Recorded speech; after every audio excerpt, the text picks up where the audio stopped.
La capacité de pouvoir discerner à quel moment le message que tu as reçu, tu peux le donner en public ou en privé, dépend de l'intention que tu as en voulant manifester ton don.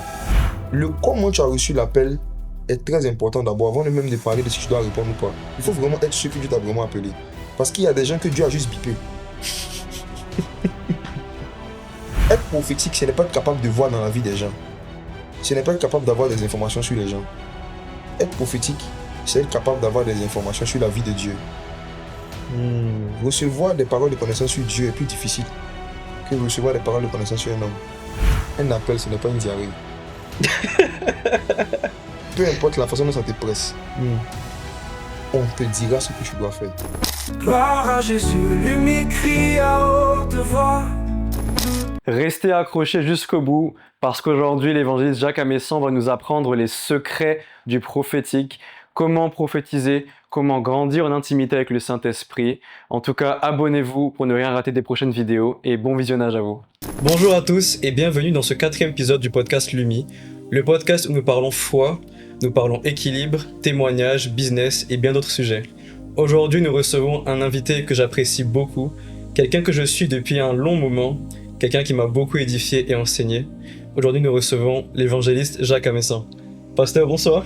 Bonsoir. Je ne sais pas comment je dois m'adresser à vous. Je dois dire grand frère, pasteur, je dois vous voyer, tutoyer. On fait comment? Tutoyer. Ok. Et puis le reste, je ne suis pas trop attaché au titre. Donc tu peux choisir ce que tu veux. Tu choisis un évangéliste et pasteur, tu m'appelles en avance. Ça c'est un fardeau sur mes épaules en même temps. Comment vous allez? Ça va très bien, grâce à Dieu. Dieu merci. J'ai vu que vous avez eu le Cansob là récemment. Comment ça s'est passé? Oui, ça s'est très bien passé par la grâce de Dieu. C'était la première édition ouverte. Ok. Ouais. Il y a eu plus de 800 personnes quand même. Oui, il y a 800 personnes. La salle était petite, donc on ne pouvait pas passer l'information à grande échelle. Donc du coup, on était obligé de limiter ça aux membres d'abord de l'église, et puis aussi à quelques amis qui sont dans le ministère qu'on connaissait. L'information est passée de bouche à oreille, donc on n'était pas nombreux. Ok, et ça s'est bien passé dans l'ensemble au moins. Très bien, par la grâce de Dieu. Est-ce que c'était majoritairement des jeunes ou bien des vieux qui étaient présents? Majoritairement des jeunes. Ok. Parce que la première cible, c'était d'abord les chantres, les musiciens.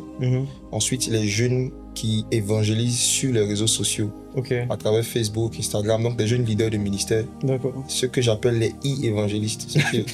Ceux qui évangélisent sur le digital. D'accord. Et puis, les prédicateurs, en dernière position. C'était vraiment la cible. Donc, c'était pas un camp avec une thématique adressée à tout le corps de Christ. Et pourquoi les chantres, les adorateurs, etc. en premier? Le thème du camp, c'était le retour des manteaux abandonnés.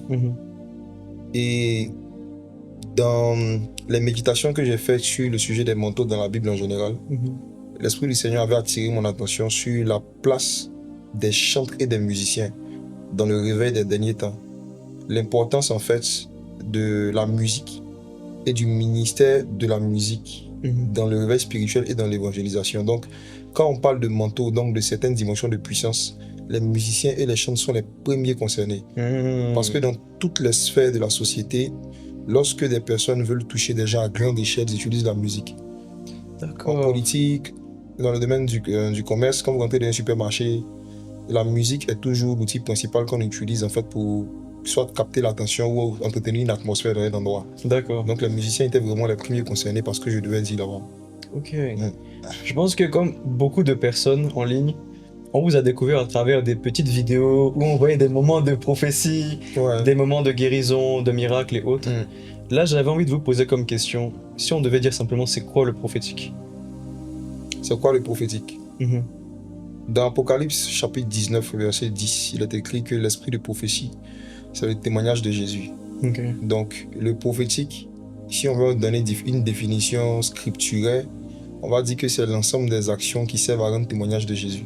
L'ensemble des choses que le Saint-Esprit fait pour attester que Jésus est réel, que Jésus est vrai et que les enseignements de Jésus sont une réalité. Donc c'est tout ce que le Saint-Esprit fait dans le but de pouvoir glorifier Jésus, rendre témoignage de Jésus. Et aujourd'hui, on voit que le Seigneur vous utilise beaucoup. Enfin, tu utilises, vu comme ça, tu tutoies. C'est mieux. C'est mieux. Ouais. Faut que je prenne l'habitude. Tu tutoies Dieu, donc tu peux me tutoyer. Ça, c'est vrai. Hein. J'avais pensé à ça comme ça. Ouais, C'est une révélation quand même. Hein. Ok. Ok. ouais. Dieu t'utilise beaucoup dans le prophétique aujourd'hui. Particulièrement, on va dire, par rapport à beaucoup d'autres ministères. En tout cas, de ce qu'on peut voir, ou de façon plus spectaculaire, on va dire.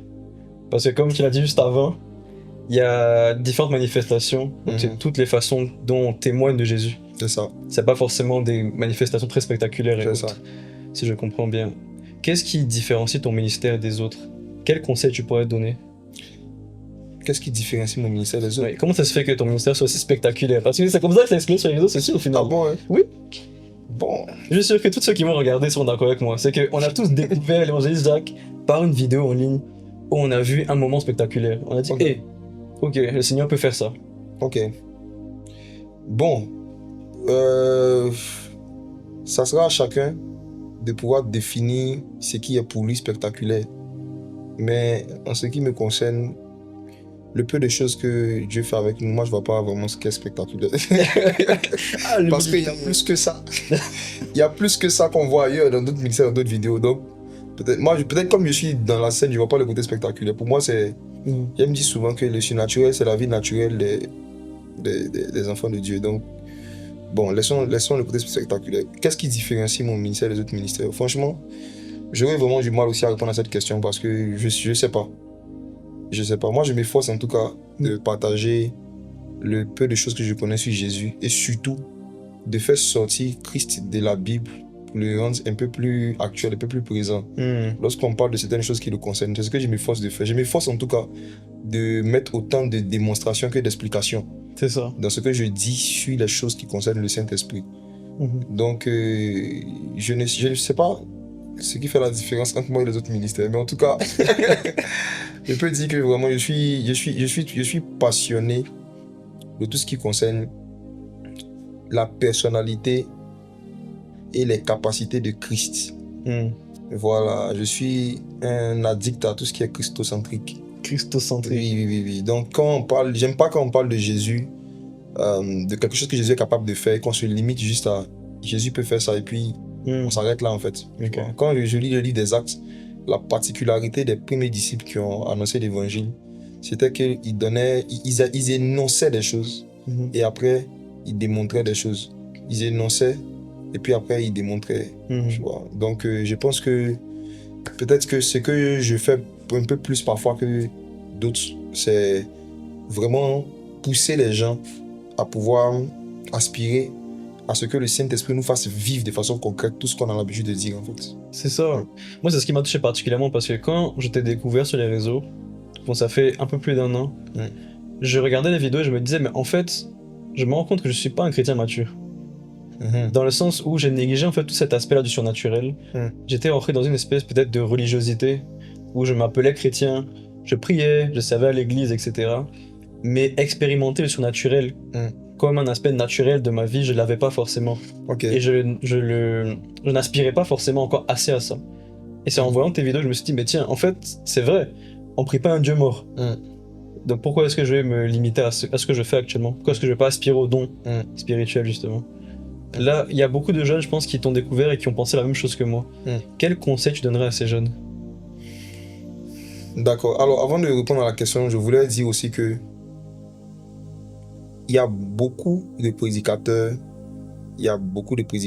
en Côte d'Ivoire, je parle d'abord en Côte d'Ivoire, par qui le Saint-Esprit fait les mêmes œuvres et de plus grandes que ce qu'on voit dans nos vidéos. Mais beaucoup ne publient pas sur Internet, c'est tout. Beaucoup ne publient pas. Il y a beaucoup de pasteurs que le Saint-Esprit utilise beaucoup dans les dons spirituels, mais qui ne publient pas. Moi, ça a été mon cas. J'ai commencé à prêcher publiquement en 2013. Et donc, de 2013 jusqu'en 2021, je ne publie. Tu vas trouver aucune vidéo où je suis en train de démontrer la puissance de Dieu. J'ai prêché sans même enregistrer mes prédications ni les filmer de 2013 jusqu'en 2019. Donc, imagine-toi ce qui a pu se passer pendant toutes ces années, pendant tout ce temps. Mais pourquoi ne pas filmer du coup? Bon, dans ce qui me concerne, c'était une conviction que j'avais reçue du Saint-Esprit de ne pas enregistrer et publier pendant un temps certaines choses qui se faisaient. C'était une conviction du Saint-Esprit en ce qui me concerne et ça m'a beaucoup aidé. Et mon conseil va commencer par là avec la génération digitale. Vous savez, en général, On ne filme pas un enfant qui est en train de faire les 4 pattes. En général. En général, quand un enfant est en train de faire popo sur lui, quand on change ses couches, c'est pas des choses qu'on filme. Et je pense que dans l'exercice public des dons spirituels, il n'y a personne qui peut commencer en étant équilibré. De la même manière que l'enfant, quand il apprend à marcher, n'est pas équilibré. Donc c'est pourquoi il fait 4 pattes, il s'arrête sur ses pieds, il tombe. Je pense que tout ce qu'on commence à manifester en Dieu, on le commence toujours avec des défauts, avec des imperfections, avec un peu de déséquilibre, parfois beaucoup de déséquilibre. Et il serait préférable de ne pas rendre public nos débuts dans tout ce qui est démonstration des dons spirituels. Le conseil que moi je donne aux jeunes, qui commencent le ministère, quand je dis commence, c'est les jeunes qui ont commencé à évangéliser ou à prêcher publiquement depuis moins de 3 ans. Ceux qui le font depuis moins de 3 ans, je leur recommande de ne pas publier les vidéos où ils sont en train de manifester leurs dons spirituels. C'est un conseil que je leur donne, surtout la prophétie. Je leur recommande dans les débuts de ne pas rendre public sur les réseaux sociaux les premières manifestations de la parole de connaissance ou de la prophétie qu'ils sont en train d'expérimenter. Les vidéos de moi qu'on voit aujourd'hui, c'est plus de 10 ans d'exercice. C'est le fruit de plus de 10 ans d'exercice, plus de 10 ans. Oui. C'est quand j'ai atteint un certain niveau de maturité et de maîtrise de mon don que j'ai commencé à le rendre public sur les réseaux sociaux. Or, ce qui est en train de tuer mes petits frères d'aujourd'hui, c'est que beaucoup d'entre eux, ils sont en train de rendre public leurs 4 pattes et leurs couches spirituelles. Ça. Dans leur façon d'exercer les dons spirituels et le prophétique, pour beaucoup de jeunes en fait, qui le filment, qui publient sur les réseaux, on voit plein d'imperfections et de déséquilibres dans la façon même de donner les messages aux gens, ou du moins même dans le niveau de précision, parce que c'est peut-être on pourra parler de ça après. Il y a des niveaux de précision. Il y a un niveau de précision quand tu n'as pas encore atteint, mieux vaut ne pas te faire filmer. Il y en a qui n'ont pas encore atteint certains niveaux de précision, mais qui ont déjà l'amour des caméras. Ils sont en train de préparer leur cercueil. Parce qu'il y a des choses qu'ils sont en train de faire aujourd'hui qui vont les enterrer dans 5 ans. Internet n'oublie jamais.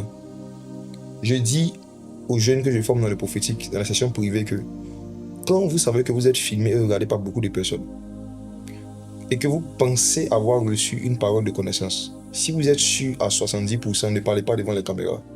Si vous êtes sûr à 100%, même ne parlez pas. 100% n'est pas suffisant. Il faut être sûr à 200%. Wow. Parce qu'il y a des gens qui mentent. Tu peux donner une parole qui est vraie. Et la personne qui est en face va dire non. Ça arrive tout le temps. Demandez à ceux qui exercent, ils vont vous dire. Surtout si ce sont des informations qui ne glorifient pas la personne forcément. La personne peut fermer son cœur et puis dire non, nier, juste pour préserver quelque chose, tu vois. Donc, toi, tu vas passer pour quelqu'un qui est en train de dire quelque chose qui n'est pas exact. Or, ce que tu dis est exact. C'est la personne qui est en face qui ne dit pas vrai. Mais Internet ne calcule pas tout ça. Le problème c'est toi. Le problème c'est toi, pas tout ça, tu vois. Donc, pour faire simple, moi le conseil que je peux donner, le premier conseil que je peux donner dans le domaine de manifester certains dons spirituels, surnaturels en public, ceux qui sont dans leur début, je leur recommande de ne pas rendre public, de ne pas publier les vidéos de leur début dans ce domaine-là. Il y a un passage qui me plaît dans 1 Corinthiens chapitre 15 où le Seigneur dit que ce qui est spirituel ne vient pas le premier. Donc, les premiers dons que Dieu te donne ne sont pas spirituels. Et ça se voit même dans ta façon de les exercer. Dans les dons spirituels, il y a 2 catégories.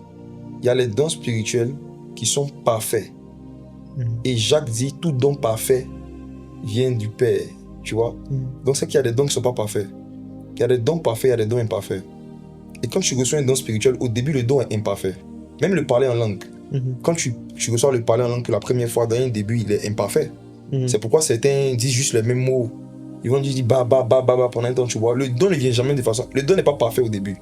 Parce que ce qui est spirituel ne vient pas le premier. Et c'est à force d'exercer le parler en langue qu'il se perfectionne, au point où même il y en a même qui débloquent des dimensions en araméen, tout ça. Donc, c'est pareil pour le don de prophétie, le don de parole de connaissance. Quand tu le reçois, dans les débuts, le don a des imperfections. Et il serait bien que pendant que le don a des imperfections, il ne soit pas filmé. Mais avec notre génération aujourd'hui, où les caméras sont... Tout le monde a des caméras. À l'époque, moi, je n'avais pas de smartphone. C'est-à-dire que pour filmer même, on n'avait même pas les moyens de filmer. C'était bizarre. Tu vois. Donc ça nous a préservé. On a eu le temps de faire nos 4 pattes, de faire nos couches, de faire caca sur nous spirituellement, de faire des erreurs. Oui, on a eu le temps de tâtonner Et nos tâtonnements n'étaient pas rendus publics. Mais la génération de TikTok aujourd'hui, je les vois, ils font le live, je les vois, je rigole. Oui. Ça pardonne pas. Oui, ça pardonne pas. Je les vois. Il y en a qui commencent à prophétiser, qui se filment, qui font des lives, qui font des... Je pense que c'est très dangereux. Je pense qu'il faut atteindre un certain niveau de maîtrise du don et laisser le don se perfectionner à un certain niveau avant de le rendre public. Ouais. D'accord. C'est pour ça que c'est aussi très important d'avoir, je pense, un père spirituel, quelqu'un qui peut nous suivre. Et d'ailleurs, même j'en profite pour saluer Pasteur Mohamed, Coach Moïse, Coach Méliou, Maman Lily, tout le monde qui sont nos parents spirituels aussi. On est reconnaissant pour vos vies. Et c'est très très important d'avoir des parents spirituels qui nous suivent, qui nous conseillent et qui nous disent quand on est prêt, quand on n'est pas prêt, qui nous introduisent, etc. etc. Et c'est ce que je vois qui manque malheureusement aujourd'hui sur les réseaux sociaux. Il y a beaucoup de jeunes, comme Pasteur Karambiri disait, petite parole de connaissance. Le gars s'appelle Prophète. Il se renomme Prophète quelque chose sur les réseaux sociaux et c'est fini. Maintenant, il y a les lives, les mamans de 45 ans, 50 ans, on l'appelle papa, tout ça. Je dis, ça va vite. Donc ces gens-là, en fait, je pense que souvent, ils oublient que c'est important d'avoir un père spirituel, c'est important d'avoir un processus à suivre et de faire comme les pères aussi. On lui dit de ne pas déplacer la bande des pères. Et il y a beaucoup de personnes qui, par recherche de gloire, d'argent ou d'autres, peuvent se perdre dans cet aspect prophétique-là, qui peut paraître spectaculaire pour beaucoup de personnes, et qui donc est aussi une source de revenus pour d'autres personnes. Ouais. Ça, c'est dommage. Mais tout à l'heure, tu as abordé un point qui m'a fait me poser une question. Tu as dit souvent, tu peux donner une prophétie à une personne. La prophétie peut être exacte, mais la personne refuse de reconnaître parce que c'est pas forcément glorieux pour elle. Quand est-ce que quelqu'un doit savoir donner une prophétie pas glorieuse en public ou bien la donner en privé? Très bien. Alors,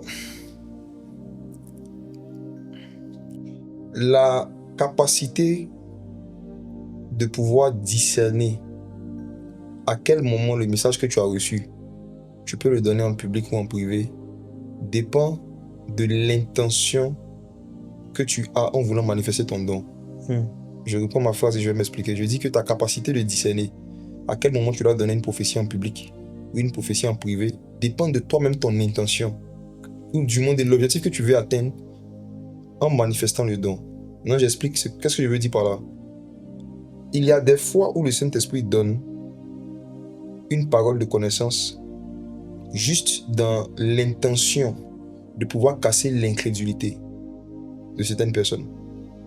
Donc, une parole de connaissance peut être donnée pour montrer à des personnes qui ne croient pas au prophétique ou qui ne croient pas en Dieu, qui ne croient pas au Saint-Esprit, que Dieu connaît les pensées des hommes. Donc, si c'est cet objectif-là que Dieu veut atteindre, Dieu peut te pousser, dans certains cas, à pouvoir dire certaines choses en public qui ne glorifient pas forcément la personne, qui ne l'humilient pas aussi, mais qui touchent vraiment à quelque chose que personne n'est censé savoir, juste pour montrer que Dieu connaît les pensées des hommes. Vous voyez? Donc, je prends un exemple pratique. J'étais allé évangéliser au nord du Cameroun, dans une ville musulmane, dans un milieu très, très islamisé, il y a quelques années, je crois que c'était en 2021. Et on m'avait prévenu avant de venir que la majorité des musulmans qui sont là-bas ne croient pas en la Bible et ne veulent pas écouter les chrétiens. Donc, on m'a dit que ce n'est pas sûr que les vrais musulmans même viendront à ce programme, dans une ville du Cameroun qu'on appelle Ngaoundéré. J'avais dit à ceux avec qui on partait qu'on va faire quelque chose. Ne leur dites pas que c'est pour parler de Jésus, un programme chrétien. On va envoyer de l'argent, acheter des vivres. On va envoyer des vêtements. Dites aux gens qu'il y a un temps de distribution de nourriture et puis de vêtements gratuits pour ceux qui en ont besoin. Et comme c'est un milieu où les gens ont beaucoup de besoins, dites-leur les choses comme ça simplement. Donc c'est ce qu'on a fait. Et les gens sont venus pour la distribution de vivres et de vêtements. Et quand ils sont venus, j'ai demandé à l'un des organisateurs de pouvoir entretenir un peu les gens. On leur dit que voilà, avant de vous distribuer, on va vous parler un peu, on va parler un peu de Dieu, donc de Allah, tout ça, tu vois. Et je suis venu, j'ai pris la parole et je leur ai dit que je vais leur parler de quelque chose. Voilà, et quand on va finir, on va faire la distribution. Et je leur ai demandé la tabaski. Je suis parti sur la tabaski. Je leur ai demandé la tabaski, en fait, qui connaît l'histoire de la tabaski. Donc il y a une femme musulmane qui a pris la parole et puis elle a expliqué l'histoire. Elle a dit non, c'est Abraham. Dieu lui avait demandé de sacrifier son fils. Bon, d'après ce qu'elle avait dit, c'était Ismaël qu'il fallait sacrifier. D'après ce qu'elle avait dit. Et que finalement, quand il voulait sacrifier Ismaël, il y a un bélier, il y a un mouton que Dieu lui a donné en remplacement. Donc, c'est par rapport à ce mouton qu'il mange les moutons. Bon, quelle explication des moutons? Je leur ai dit, ok, c'est bien. Maintenant, je lui ai demandé, dans l'histoire qu'elle a racontée à Abraham et à Ismaël, maintenant, je lui ai demandé, le mouton, c'était qui? Elle dit, non, c'est un mouton comme ça. Il dit, non, ça peut pas être un mouton comme ça. Il dit, le mouton, il peut pas... Normalement, un mouton, en fait, les moutons sont sur les surfaces planes, tu vois. Comment un mouton s'est retrouvé sur une montagne? Si on est d'accord sur le principe que Abraham est monté, il est allé au sommet de la montagne, et c'est au sommet de la montagne que Dieu lui a montré un mouton. Comment le mouton est arrivé là? Est-ce qu'un mouton peut monter sur une montagne? Est-ce qu'un mouton peut escalader une montagne? Donc je lui ai dit que le mouton qui monte les montagnes, j'ai dit, moi je vais lui parler. Nous on appelle l'agneau, mais c'est le même gars. Tu vois? Mystifié. Et à partir de ce mouton, j'ai commencé à leur parler d'un mouton qui est venu, mais qui a pris une forme humaine.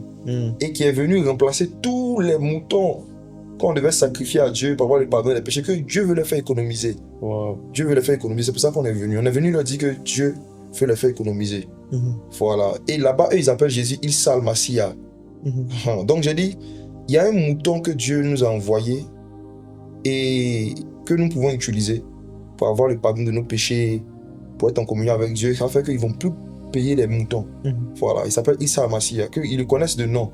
Mais ils le voient, quand on leur a dit que c'est un prophète. Il a dit non, c'est pas un prophète, c'est un mouton. On appelle l'agneau de Dieu, le mouton de Dieu qui sauve le péché du monde. Et à partir de là, j'ai commencé à leur expliquer l'évangile vraiment comme ça. Il m'écoutait, et il y avait un vieux là. Je sentais dans mon esprit qu'il était, tout ce que j'étais en train de dire, il était en colère, il était sceptique. Et il a commencé à parler dans le dialecte, les gens qui étaient sur lui. Et j'ai demandé un moment à quelqu'un, qu'est-ce qu'il a, il a encore essayé de voir, qu'est-ce que le monsieur dit là-bas. Quelqu'un allait s'asseoir, ils sont venus me dire à l'oreille, il est en train de dire aux gens de sortir, de partir. Et que tout ce que je raconte est faux en fait, que Jésus n'existe pas, c'est n'importe quoi. Donc là, j'ai coupé court et j'ai dit, bon, Mahomet est mort, il n'est pas ressuscité, votre Coran le dit. Notre Bible dit que Jésus est mort, il est ressuscité. Si quelqu'un est ressuscité, il faut que cette personne soit capable de faire aujourd'hui ce que la personne faisait hier. Donc si Jésus est vraiment vivant, qu'il est vraiment ressuscité, c'est que Jésus doit être capable de faire aujourd'hui ce que le Coran dit qu'il fait. Il dit, n'est-ce pas que dans le Coran, on dit qu'il chassait les djinns. Ils appellent ça les djinns, les génies. Ils ont dit oui, j'ai dit bon, moi je dis que Jésus est ressuscité. Je vais le prouver. Donc, je vais, ce qui prouve qu'il est ressuscité, c'est que je vais demander à Jésus de me dire quelque chose sur quelqu'un parmi vous qui êtes là. Quelque chose que quelqu'un vit, que personne ici n'est censé savoir. Et puis après, je vais demander à Jésus de délivrer la personne de ça. Ça vous intéresse? Ils ont dit oui, ils veulent. Et c'est comme ça que le Saint-Esprit m'a parlé d'une femme qui était là, qui avait un démon, un djinn là, comme ils appellent. Mais ils appellent ça un esprit oiseau. Pourquoi? C'est le genre d'esprit ça marche comme l'épilepsie en fait. Ça veut dire que la personne est là comme ça en pleine journée. La personne peut faire des crises où elle est là et puis soudainement la personne tombe, tu vois. La personne tombe, elle tremble, elle perd connaissance, elle tombe, elle suffoque. Et on est obligé d'attendre, on ne peut rien faire, on est obligé d'attendre jusqu'à ce qu'elle se lève. Il y a des gens qui vivent ça. Des gens vont appeler ça parfois l'épilepsie. Parfois c'est pas l'épilepsie. Parfois c'est juste une possession démoniaque. Et c'était le cas d'une femme qui était là. Donc j'ai décrit le problème. Et puis il y a une femme qui a levé la main, elle a dit oui, elle vit ça. Et il y avait des gens dans la salle de la ville qui la connaissaient. On savait que souvent elle au marché, elle peut tomber. Tu vois, dans l'histoire, dans les évangiles, il y avait un jeune homme qui avait un esprit lunatique. On dit parfois il tombe dans l'eau, parfois il tombe dans le feu. C'est ça en fait. Ce sont des esprits lunatiques.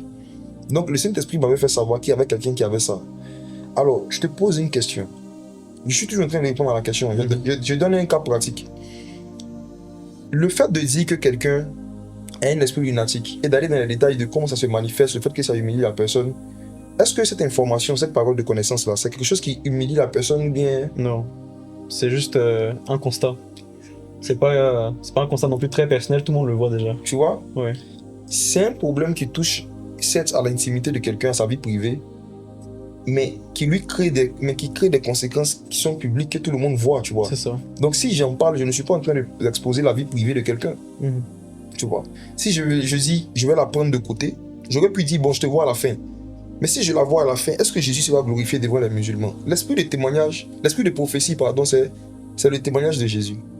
Donc si je fais la même chose, mais en l'absence des gens, en privé, est-ce que Jésus sera glorifié? On n'utilise pas l'onction prophétique pour mettre les gens à l'aise. On utilise l'onction prophétique pour glorifier Jésus. Et il y a des choses qui glorifient Jésus, qui mettent mal à l'aise certaines personnes. Mais ça glorifie Jésus. Donc, ce jour-là, la dame s'est désignée, je lui ai demandé de venir. Et quand elle est venue, on a prié, le démon s'est manifesté. Beaucoup d'entre eux n'avaient jamais vu de manifestation démoniaque, juste en parlant. Et c'est comme ça que la première délivrance a eu lieu. Ensuite, j'ai donné une parole de connaissance et il a commencé à avoir des manifestations démoniaques dans toute la salle. Wow. Et ce jour-là, beaucoup de musulmans ont décidé de donner leur vie au Seigneur. Après ça, il y a une cellule qui est née là-bas, il y a des frères qui gèrent ça jusqu'à aujourd'hui. Bon, je donne ce cas-là pour dire que je pense que on va se soucier, tant que cela dépend de nous, de préserver des choses qui touchent à l'intimité, à la vie privée des gens. Tant que cela dépend de nous. Mais tu vas pouvoir le faire si tu n'as pas une intention de prouver quoi que ce soit. C'est pour ça que je disais au départ que c'est ton intention, tu vois, qui va déterminer en fait tes actions. Il ne faut jamais qu'on ait l'intention d'utiliser notre don pour prouver qu'on a un don. On doit utiliser le don pour prouver que Jésus est réel. Mais tout en ne cherchant pas à vouloir humilier quelqu'un. Mais comme on est des humains, il peut arriver des fois, moi ça m'est arrivé des fois, tu vois, où il y a une information que j'aurais pas dû donner en public, que j'ai donnée. Il n'y a personne qui a le don de parole de connaissance, qui l'exerce depuis des années, qui peut dire qu'il n'a jamais fait cette erreur. On l'a déjà fait. Moi-même, une fois, je l'ai fait dans une de mes veillées, il y avait des milliers de personnes. On était en live, le pasteur Marcelo Toulassi avait vu. Il avait vu cela. Et quand je suis allé à Kinshasa, il m'avait interpellé là-dessus. Il m'avait repris là-dessus. Je me suis excusé, j'avais même supprimé la partie. C'était le fait que j'avais parlé en public du péché d'un jeune homme. Dans quelle intention? Il dit qu'il ne croyait pas aux prophéties. En fait, c'est toujours ça. C'est quelqu'un qui est incrédule. Tu veux le pousser à croire. Mais souvent, dans les méthodes utilisées, parfois on peut faire des erreurs, tu vois. Moi, j'ai déjà fait beaucoup d'erreurs comme ça. Je suis vraiment le gars qui n'est pas honte de ses erreurs, ni de dire qu'il a fait des erreurs. Franchement. Mais c'est l'humilité qui te pousse vers le haut aussi, quelque part. Bon, peut-être de voir appeler ça l'humilité. Moi, je ne vois pas ça comme de l'humilité, vraiment. Pour moi, c'est de la transparence humaine. Il y a beaucoup de gens qui ne reconnaissent pas, comme je parle de cette jeune génération de prophètes qui se dressent sur les réseaux sociaux, qui ne montrent que... C'est comme les footballeurs qui montrent que leur but. Ils montrent que quand ils marquent bien, quand ils jouent bien, mais ils ne montrent pas quand ils se cassent la figure, quand ils tombent, quand ils ratent leur C'est parce que beaucoup n'ont pas encore soit la connaissance ou la révélation du passage de l'apôtre Paul qui dit « Je me glorifie de mes faiblesses, pour que la puissance du Christ repose sur moi ». L'une des choses qui entretient et qui amplifie l'onction, c'est la confession de ses fautes. La confession des erreurs augmente l'onction. Donc si tu as fait une erreur, surtout quand c'est en public, les erreurs publiques, si tu reconnais ton erreur, tu vas voir qu'après ça, tu vas opérer dans une dimension plus grande. Et moi, c'est ce que j'ai vécu à chaque fois. Je me glorifie de mes faiblesses. Que la puissance de Christ monte, se repose sur moi. Donc quand pasteur Marcelo avait attiré mon attention là-dessus, à l'époque, j'avais fait, ceux qui me suivent depuis des années sur Facebook, ils avaient vu. J'avais supprimé la vidéo de nos pages. Ensuite, j'ai fait un post pour dire que pasteur Marcelo a attiré mon attention sur un service prophétique que j'ai fait, où j'ai donné un peu tous les détails sur voilà, les erreurs, les péchés d'un incrédule. Parce que je voulais le pousser à croire. Voilà. Donc je m'excuse pour ça et tout ça. Et le mec même, je l'avais appelé à l'époque et tout. Je me suis vraiment excusé devant tout le monde. Et puis depuis là, je n'ai plus refait ça jusqu'à aujourd'hui. Je n'ai plus refait. Je fais beaucoup plus attention. Donc même quand je veux pousser les incrédules à croire, je vais pas jusqu'à un certain niveau de détails par rapport à certaines choses, même quand je les reçois. Donc tout part de l'intention du cœur. Ça part de ton cœur. Ça, le Seigneur dit, veille sur ton cœur plus que tout, car c'est de lui que viennent les sources de la vie. Donc toute forme de vie spirituelle qu'on manifeste, c'est nos intentions qui vont déterminer le sens dans lequel on va orienter le don. J'ai beaucoup de questions d'un coup là. Mais c'est bien parce que c'est comme si je parlais à un grand frère, je me sens à l'aise de poser toutes ces questions là. Il y a une petite question d'abord par rapport à l'histoire au Cameroun. Tu as dit que à un moment donné, tu as senti dans ton esprit que le monsieur est en train de faire un peu le chaos derrière là-bas. Et tu as décidé du coup d'exercer pour le rendre crédule. C'est toi qui as décidé ou bien comment ça s'est passé? C'était quoi le processus intérieur? Parce que c'est toi qui as activé ou bien c'est le Saint-Esprit qui m'a dit de faire? Oui, c'est ça. En fait, je vois la différence pratique. Comment est-ce qu'un jeune chrétien en fait la différence? Comment il sait que c'est le moment d'exercer ou quoi que ce soit? Bon, ça part d'abord de ton alliance avec Dieu. Quand le Saint-Esprit t'appelle à le servir, et à manifester certains dons en public, tu dois vraiment prendre le temps de développer une vraie amitié, une vraie relation avec lui. Et de savoir ce qui te permet de faire en public, ce qui ne te permet pas de faire. Ce que je fais là, je le fais parce que le Saint-Esprit m'a donné la permission et l'autorisation. Il m'a donné la permission de quoi? Il m'a donné la permission et l'autorisation de pouvoir utiliser sa puissance dans certaines circonstances pour rendre témoignage de Jésus sans attendre qu'il me dise de le faire. Donc, le Saint-Esprit m'a donné l'autorisation de pouvoir utiliser certains dons qu'il m'a donnés si ça peut glorifier Jésus, rendre témoignage de Jésus, sans attendre au préalable qu'il m'ait donné un ordre de le faire. Et ce que je suis en train de dire, donc, c'est on peut atteindre une dimension, un niveau avec un don spirituel où Dieu te donne la permission d'utiliser le don chaque fois que ça peut rendre témoignage de Jésus, chaque fois que c'est nécessaire, sans attendre qu'il te dise d'abord clairement d'utiliser le don. Mais comment on atteint cette dimension-là? Josué chapitre 1, verset 8 que nous connaissons. Le Seigneur, Moïse meurt. En fait, je ne vais pas répondre à la question de comment on atteint la dimension parce que ça, c'est tout un enseignement. Oui, je ne vais pas répondre à la question, mais je vais montrer que bibliquement parlant, il y a des hommes qui ont vécu cela. Moïse meurt et Josué prend le relais. Et Dieu dit à Josué, au verset 8 que nous connaissons, que ce livre de la loi ne s'éloigne point de ta bouche. Médite-le jour et nuit pour agir fidèlement selon ce qui est écrit. Et puis Dieu dit, car c'est ainsi que tu auras du succès dans tes entreprises. Attention. La définition d'entreprise et la conception d'entreprise que nous avons aujourd'hui n'a rien à voir avec le mot entreprise qu'il y a dans ce verset et qui avait un sens à l'époque. Entreprise, c'est pas business. Entreprise, c'est pas commerce, c'est pas tes affaires. Dieu était en train de dire simplement à Josué que s'il médite sa parole jour et nuit, il y a des choses qu'il pourra entreprendre. Il faut prendre ça littéralement. Tes entreprises, ça veut dire des initiatives que toi-même tu vas prendre sans forcément que je t'ai dit de le faire, mais qui peuvent glorifier mon nom. Donc, dans le domaine du service de Dieu en public, il y a deux types d'actions. Il y a celles qu'on fait parce que Dieu nous a dit de le faire, et puis il y a les entreprises. Il y a ce que tu entreprends de faire pour la gloire de Dieu. Donc, Dieu avait donné la permission à Josué d'entreprendre des choses pour sa gloire. À condition qu'il médite le livre de la loi jour et nuit. Tu as tout compris. Dieu dit que tant que tu vas rester dans l'alliance de méditer la parole 2 fois par jour, lui il avait aussi une posologie, c'est comme un médicament. C'est ça. On dit prends un matin, prends un le soir. Tant que tu prends un matin, un le soir, quand tu vas entreprendre quelque chose, ça aura du succès. Tu ne vas pas forcément attendre que je te dise de faire certaines choses pour moi, mais il y a des entreprises que toi-même tu auras à faire, il y a des initiatives que tu vas prendre pour glorifier mon nom, il y aura du succès. Pourquoi? Parce qu'il y a une certaine relation que tu as avec ma parole. Donc à Josué, Dieu lui a fait une promesse rattachée aussi à des principes qu'il devait pratiquer. Lui, il devait méditer 2 fois par jour. Tu vois que ce verset de Josué 1:8 ne concernait pas tout Israël. Ça concernait Josué seul. C'est à lui que Dieu a dit de méditer 2 fois par jour dans l'intention qu'il soit dans une dimension d'entreprise où il peut entreprendre des choses pour Dieu. Donc quand tu marches avec Dieu, tu peux atteindre un niveau où Dieu, dans certains domaines, va te donner aussi la permission d'entreprendre des choses pour sa gloire chaque fois que cela sera nécessaire. Mais pour que tu puisses entreprendre des choses sans attendre qu'il te le dise, il faut que tu aies pratiqué certains principes qu'il t'aura enseigné. Dans le cas de Josué, c'est méditer jour et nuit. Maintenant, pour chaque enfant de Dieu, ça peut être autre chose.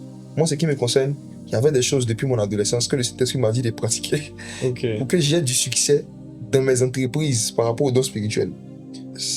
En fait, quand on voit le résultat aujourd'hui, c'est le résultat vraiment d'une consécration depuis très longtemps en fait. Par la grâce de Dieu, ouais.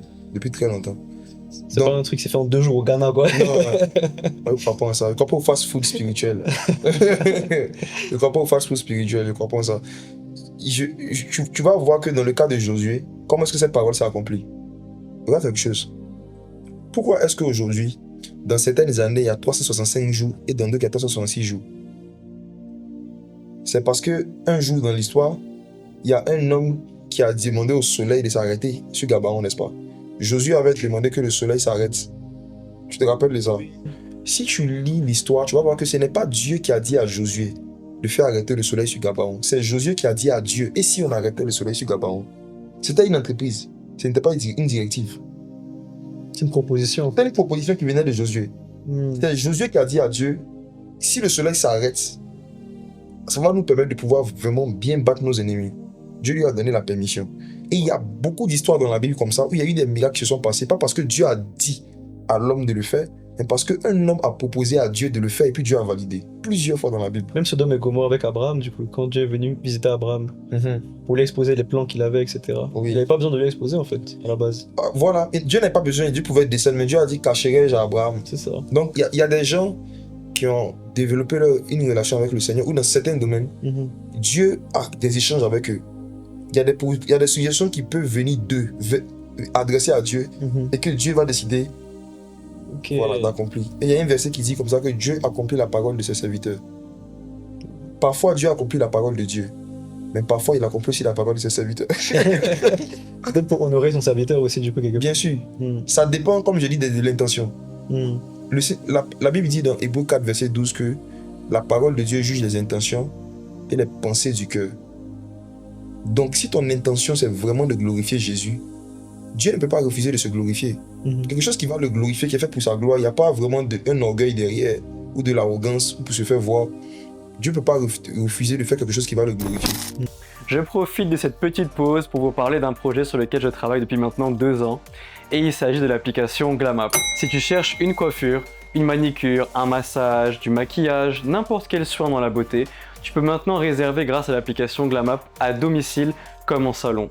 Donc ça fait 2 ans qu'on parcourt toute la Côte d'Ivoire pour recenser les meilleurs prestataires et on t'offre une garantie satisfait ou remboursé sur tous les services de l'application. Donc n'hésite pas à télécharger l'application Glamap et à utiliser nos services si tu veux soutenir ce ministère. Demeurez bénis. Donc tout part du cœur d'abord, de l'intention du cœur. Quand ton cœur est pur, il y a des choses que Dieu peut te permettre de faire. Et par la grâce de Dieu, ce qui a souvent choqué certaines personnes qui ne connaissent pas ces genres de principes spirituels, c'est quand parfois ils voient des vidéos où je dis je peux rentrer dans le songe de quelqu'un. Tu vois? Ou bien parfois je donne une parole de connaissance, 3 personnes se désignent, et puis je dis c'est pas de vous il s'agit de telle personne, mais comme tu es venu, on peut rentrer chez toi aussi. Tu vois? Et puis ça se passe devant tout le monde, devant les caméras, c'est pas des mises en scène. Vous allez retrouver certaines vidéos où j'ai organisé des programmes où j'ai dit qui sont ceux qui sont venus la première fois. Et je ne prophétisais que sur des gens qui étaient venus pour la première fois. Je faisais ça tout le temps pour ne même pas laisser une marge d'incrédulité. Pouvoir dire que c'est sur des gens qui te connaissent, c'est des gens de l'assemblée, c'est sur eux qui prophétisent. Pendant longtemps, le Saint-Esprit, j'ai dit au Saint-Esprit, et si on ne prophétisait que sur des gens qui venaient pour la première fois? J'ai pensé à ça, j'ai prié pour ça, Dieu m'a donné la permission. Donc pendant plusieurs mois, je faisais des programmes où je demandais moi-même qui sont ceux qui sont venus pour la première fois, qui sont ceux qui viennent pour la première fois. Il y a même une vidéo qui est encore sur internet où je demande qui sont ceux qui ne croient pas au prophétique. Je pense que j'ai assisté à un culte même, j'étais présent le jour où il y avait le culte sur les signes, les miracles, les prodiges. Je pense que tu avais dit une phrase comme ça à un moment donné. Avant, je le faisais beaucoup plus récurremment, c'était avant, mais c'était une saison. Ça fait longtemps que je ne fais plus ça. C'était pendant un temps, Dieu m'avait donné la permission, mais là, si Dieu ne me parle pas, ne me dit pas clairement de commencer à prophétiser, j'attends d'abord des directives. Mais il y a eu un moment où je naviguais dans les entreprises. En fait, si je comprends bien, les clés du prophétique, enfin la clé du prophétique, c'est surtout l'intimité avec le Saint-Esprit. Et puis les intentions du cœur, la priorité du cœur. L'intimité et l'intention du cœur. C'est pour ça que la course en fait à la puissance, c'est dangereux. C'est pas bon. C'est pas bon, c'est pas la priorité, c'est pas le truc le plus important. C'est pas la priorité. C'est le cœur de Dieu d'abord. Mais même le cœur de Dieu, c'est une puissance. En fait, je suppose que quand tu dis la course à la puissance, tu parles de la course à la capacité de démontrer le prophétique. Parce que malheureusement, quand on dit puissance, beaucoup de nos jeunes frères limitent ça exclusivement aux manifestations de la parole de connaissance du prophétique. C'est ça. Exactement. Ça, c'est pas bon. C'est vraiment pas bon. Abraham ne donnait des paroles de connaissance sur personne, mais il était prophète. Abraham ne donnait pas les noms, les numéros, les dates de quelqu'un, mais il était prophète. Être prophète, ce n'est pas être capable de pouvoir connaître des choses sur la vie des gens. Il y a une femme qui s'appelait Anne dans le livre de Luc. Elle était prophétesse. Elle était dans le temple. On dit qu'elle était prophétesse, mais elle a donné quelle prophétie? On dit qu'elle jeûnait et priait dans le temple. Donc, en fait, être prophétique, ce n'est pas être capable de voir dans la vie des gens. Ce n'est pas être capable d'avoir des informations sur les gens. être prophétique, c'est être capable d'avoir des informations sur la vie de Dieu. Recevoir des paroles de connaissance sur Dieu est plus difficile que recevoir des paroles de connaissance sur un homme. Mais c'est quoi recevoir des paroles de connaissance sur Dieu? C'est quoi un exemple? Un exemple, c'est avoir des informations qui concernent la vie de Dieu simplement. C'est-à-dire, au lieu de chercher à savoir des choses sur les hommes, là, on doit chercher à savoir des choses sur Dieu. C'est ça même le but de la vie chrétienne, chercher à connaître Dieu. Qui est Dieu? Proverbe 25, verset 2 dit quoi? La gloire de Dieu, c'est de cacher les choses. La gloire des rois, c'est de sonder ce que Dieu a caché. Donc, il y a des choses que Dieu a cachées qui le concernent, qui concernent ses intentions, son cœur, ses projets, ses désirs. C'est ça qu'on doit chercher à sonder. Et quand tu es en train de faire ça, tu es vraiment prophétique. Abraham connaissait beaucoup de choses sur Dieu. Il n'avait pas des informations sur ses serviteurs. Il avait des informations sur Christ. Il savait beaucoup de choses sur Christ. Le plus haut niveau dans le prophétique, c'est pas recevoir des paroles sur les gens. C'est recevoir des paroles sur Dieu, sur Jésus. Qui est Jésus?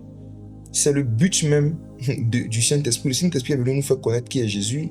Il est venu prendre les choses qui concernent Jésus, nous annoncer. Il est venu nous parler de Jésus.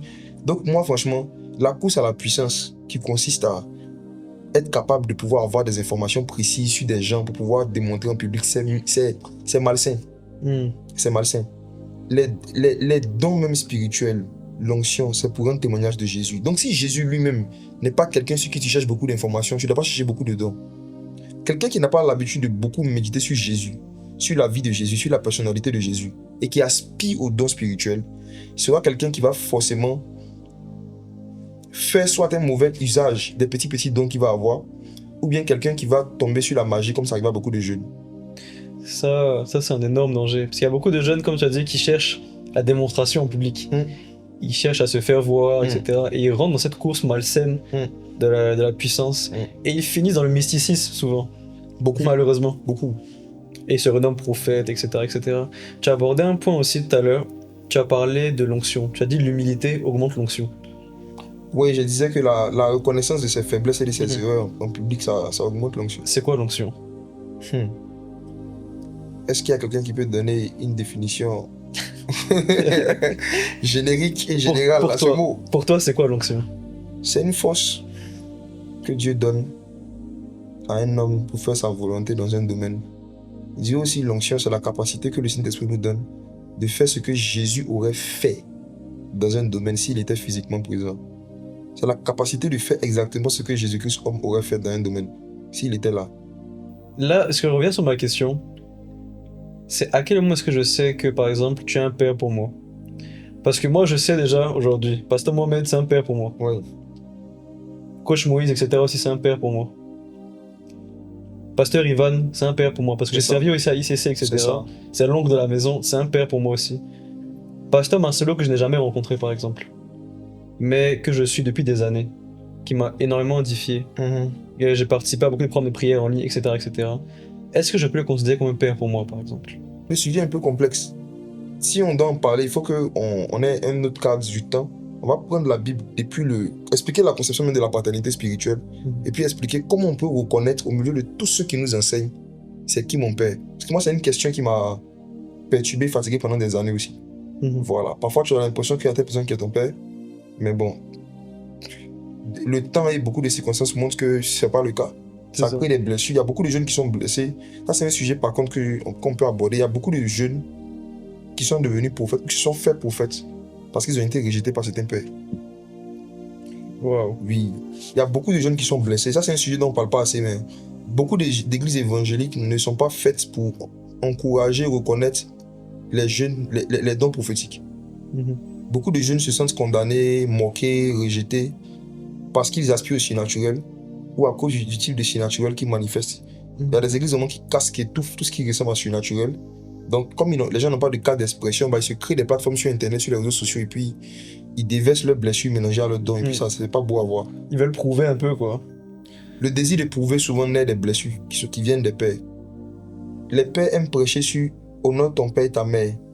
Mais le verset qui suit, Ils pas ça. Père, n'irritez pas vos enfants, ou encore ne blessez pas vos enfants. Il n'y a pas assez d'enseignement sur le sujet. Ils sont très forts dans expliquer l'honneur, très forts sur la loi de l'honneur. Il faut honorer les pères, honorer les pères. Maintenant, là, eux-mêmes, là, La façon dont ils sont forts pour expliquer comment on honore, c'est comme ça qu'ils sont forts pour irriter les enfants aussi. Il y en a qui sont experts en irritation d'enfants. Et quand les enfants en question prennent leur distance ou font certaines choses, ils les cassent encore. Ça, c'est un sujet dont on peut parler, mais l'histoire des pets, tu vois, faut laisser. Mais c'est vrai.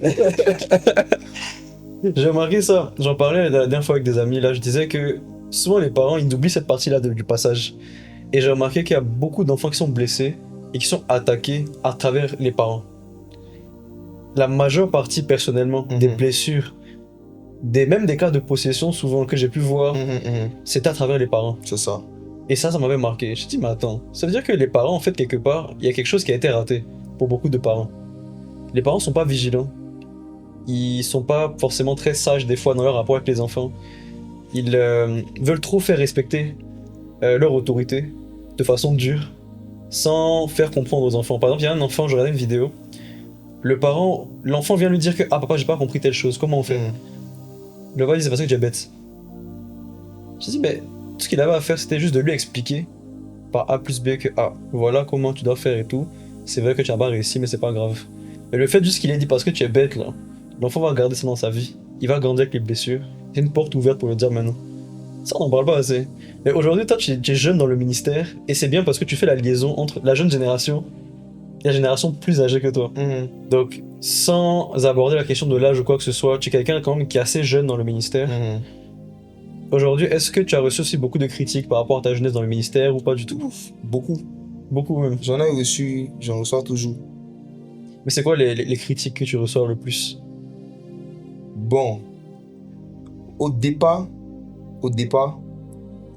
les critiques qui venaient des aînés, de certains aînés dans le ministère, c'était le fait qu'il y avait trop de gens qui tombaient.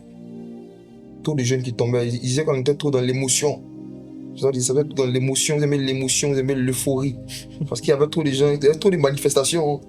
On tombe sur l'onction, on les démons, tu vois. C'est l'euphorie, quoi. Oui, si c'est l'euphorie, Au début, c'était ça. Deuxièmement, il m'avait été reproché le fait que je n'avais pas fait d'école biblique. Ok. Avant de commencer, le mouvement en public. Certaines critiques venaient comme ça, tu vois. Il y en a, quand ils te croisaient, la première question même c'était « Tu as fait quelle école théologique ?» Quand tu dis « Non, j'ai pas fait d'école théologique, je suis étudié en marketing digital, communication. » Non. Il y en a même d'un qui m'a traumatisé. J'avais même décidé d'arrêter de prêcher à cause de ça, d'évangéliser à l'époque, je crois en 2014. Il m'a dit, tu sais, pour s'occuper d'un corps physique, le médecin doit étudier 7 ans d'abord. Et pour s'occuper d'une âme. Il dit, est-ce que les âmes n'ont pas plus de valeur que le corps? Je dis, si, papa. Il dit, donc, tu n'as pas pris le temps d'étudier au moins 57 ans la théologie et tu commences à t'occuper des âmes. Tu es comme un chirurgien qui n'a pas fini sa formation mais qui opère les gens, tu vas le tuer. En parence de sagesse. Wow. Il était jeune. Tu me lances un truc comme ça. Moi, je ne veux pas tuer les gens, moi, je voulais sauver les gens.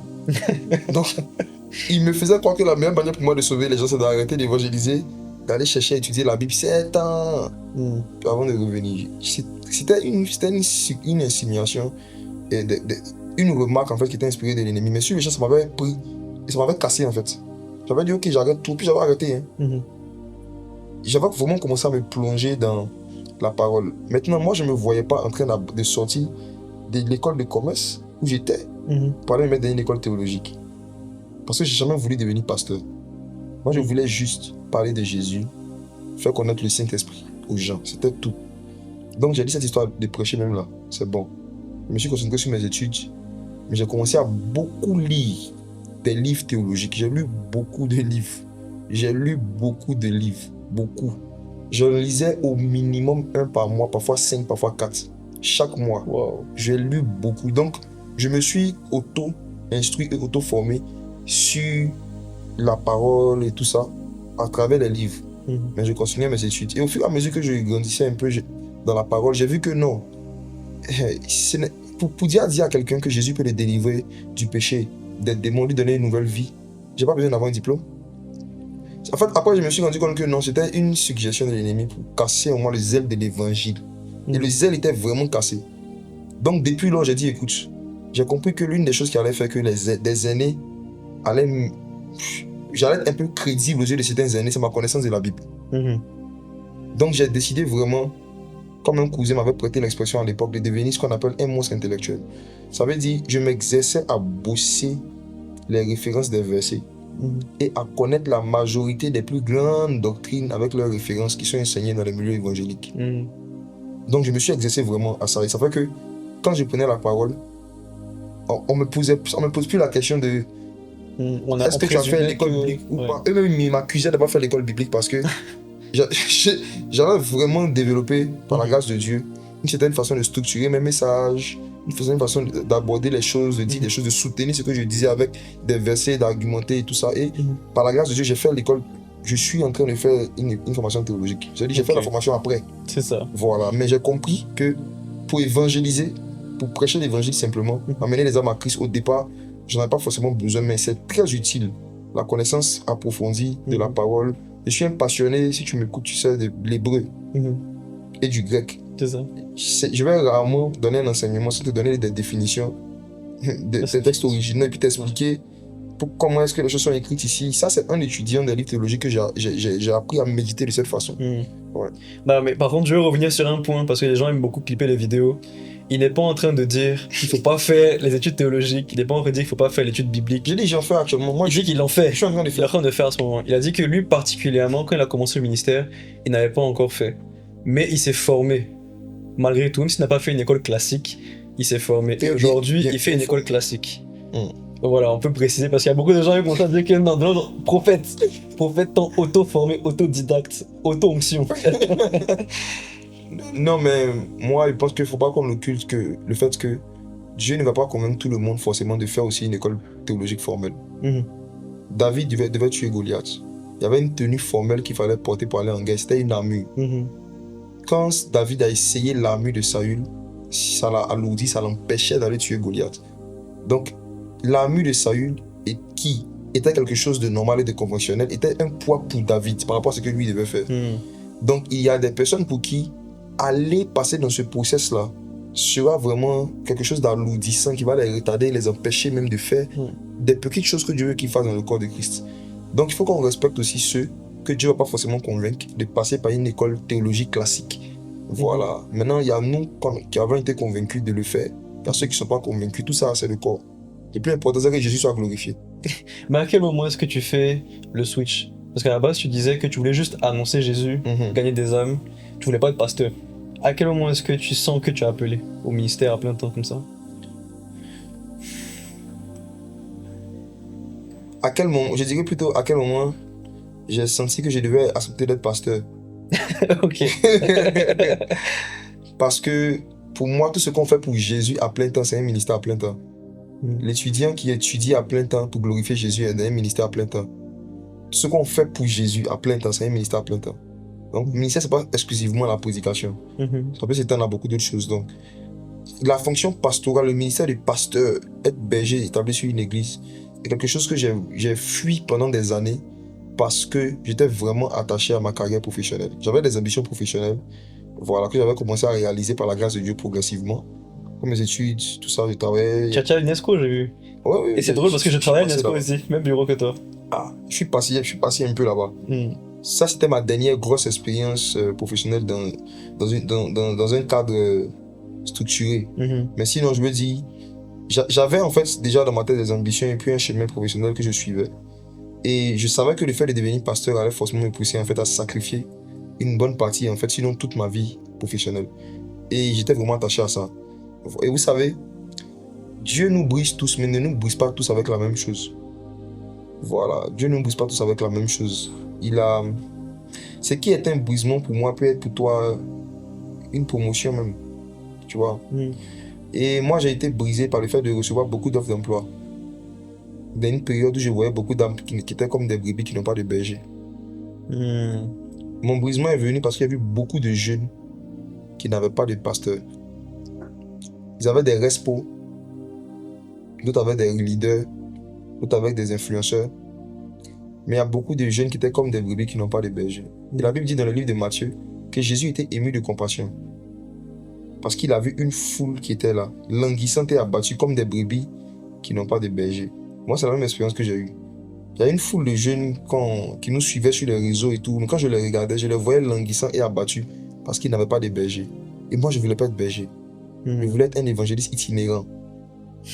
C'est ce que je faisais depuis toutes ces années. En mode apôtre totalement, les sandales de Moïse dans le désert. C'est ça. Je prêche ici, je disparais. Je prêche là, je disparais. Je vais au travail, j'ai ma femme et mes enfants, j'ai ma vie normale, je m'occupe de mes amis, tu vois. C'était ça. Mais arrivé un moment, par la grâce de Dieu, surtout ma rencontre avec le pasteur Yannick Diatier, mon père spirituel, ses messages, ses enseignements sur l'église et tout, m'a fait prendre conscience vraiment que la société a besoin de disciples remplis du Saint-Esprit. Mais Jésus a besoin de pasteurs. Il y a une pénurie de bergers. Il y a beaucoup de prédicateurs.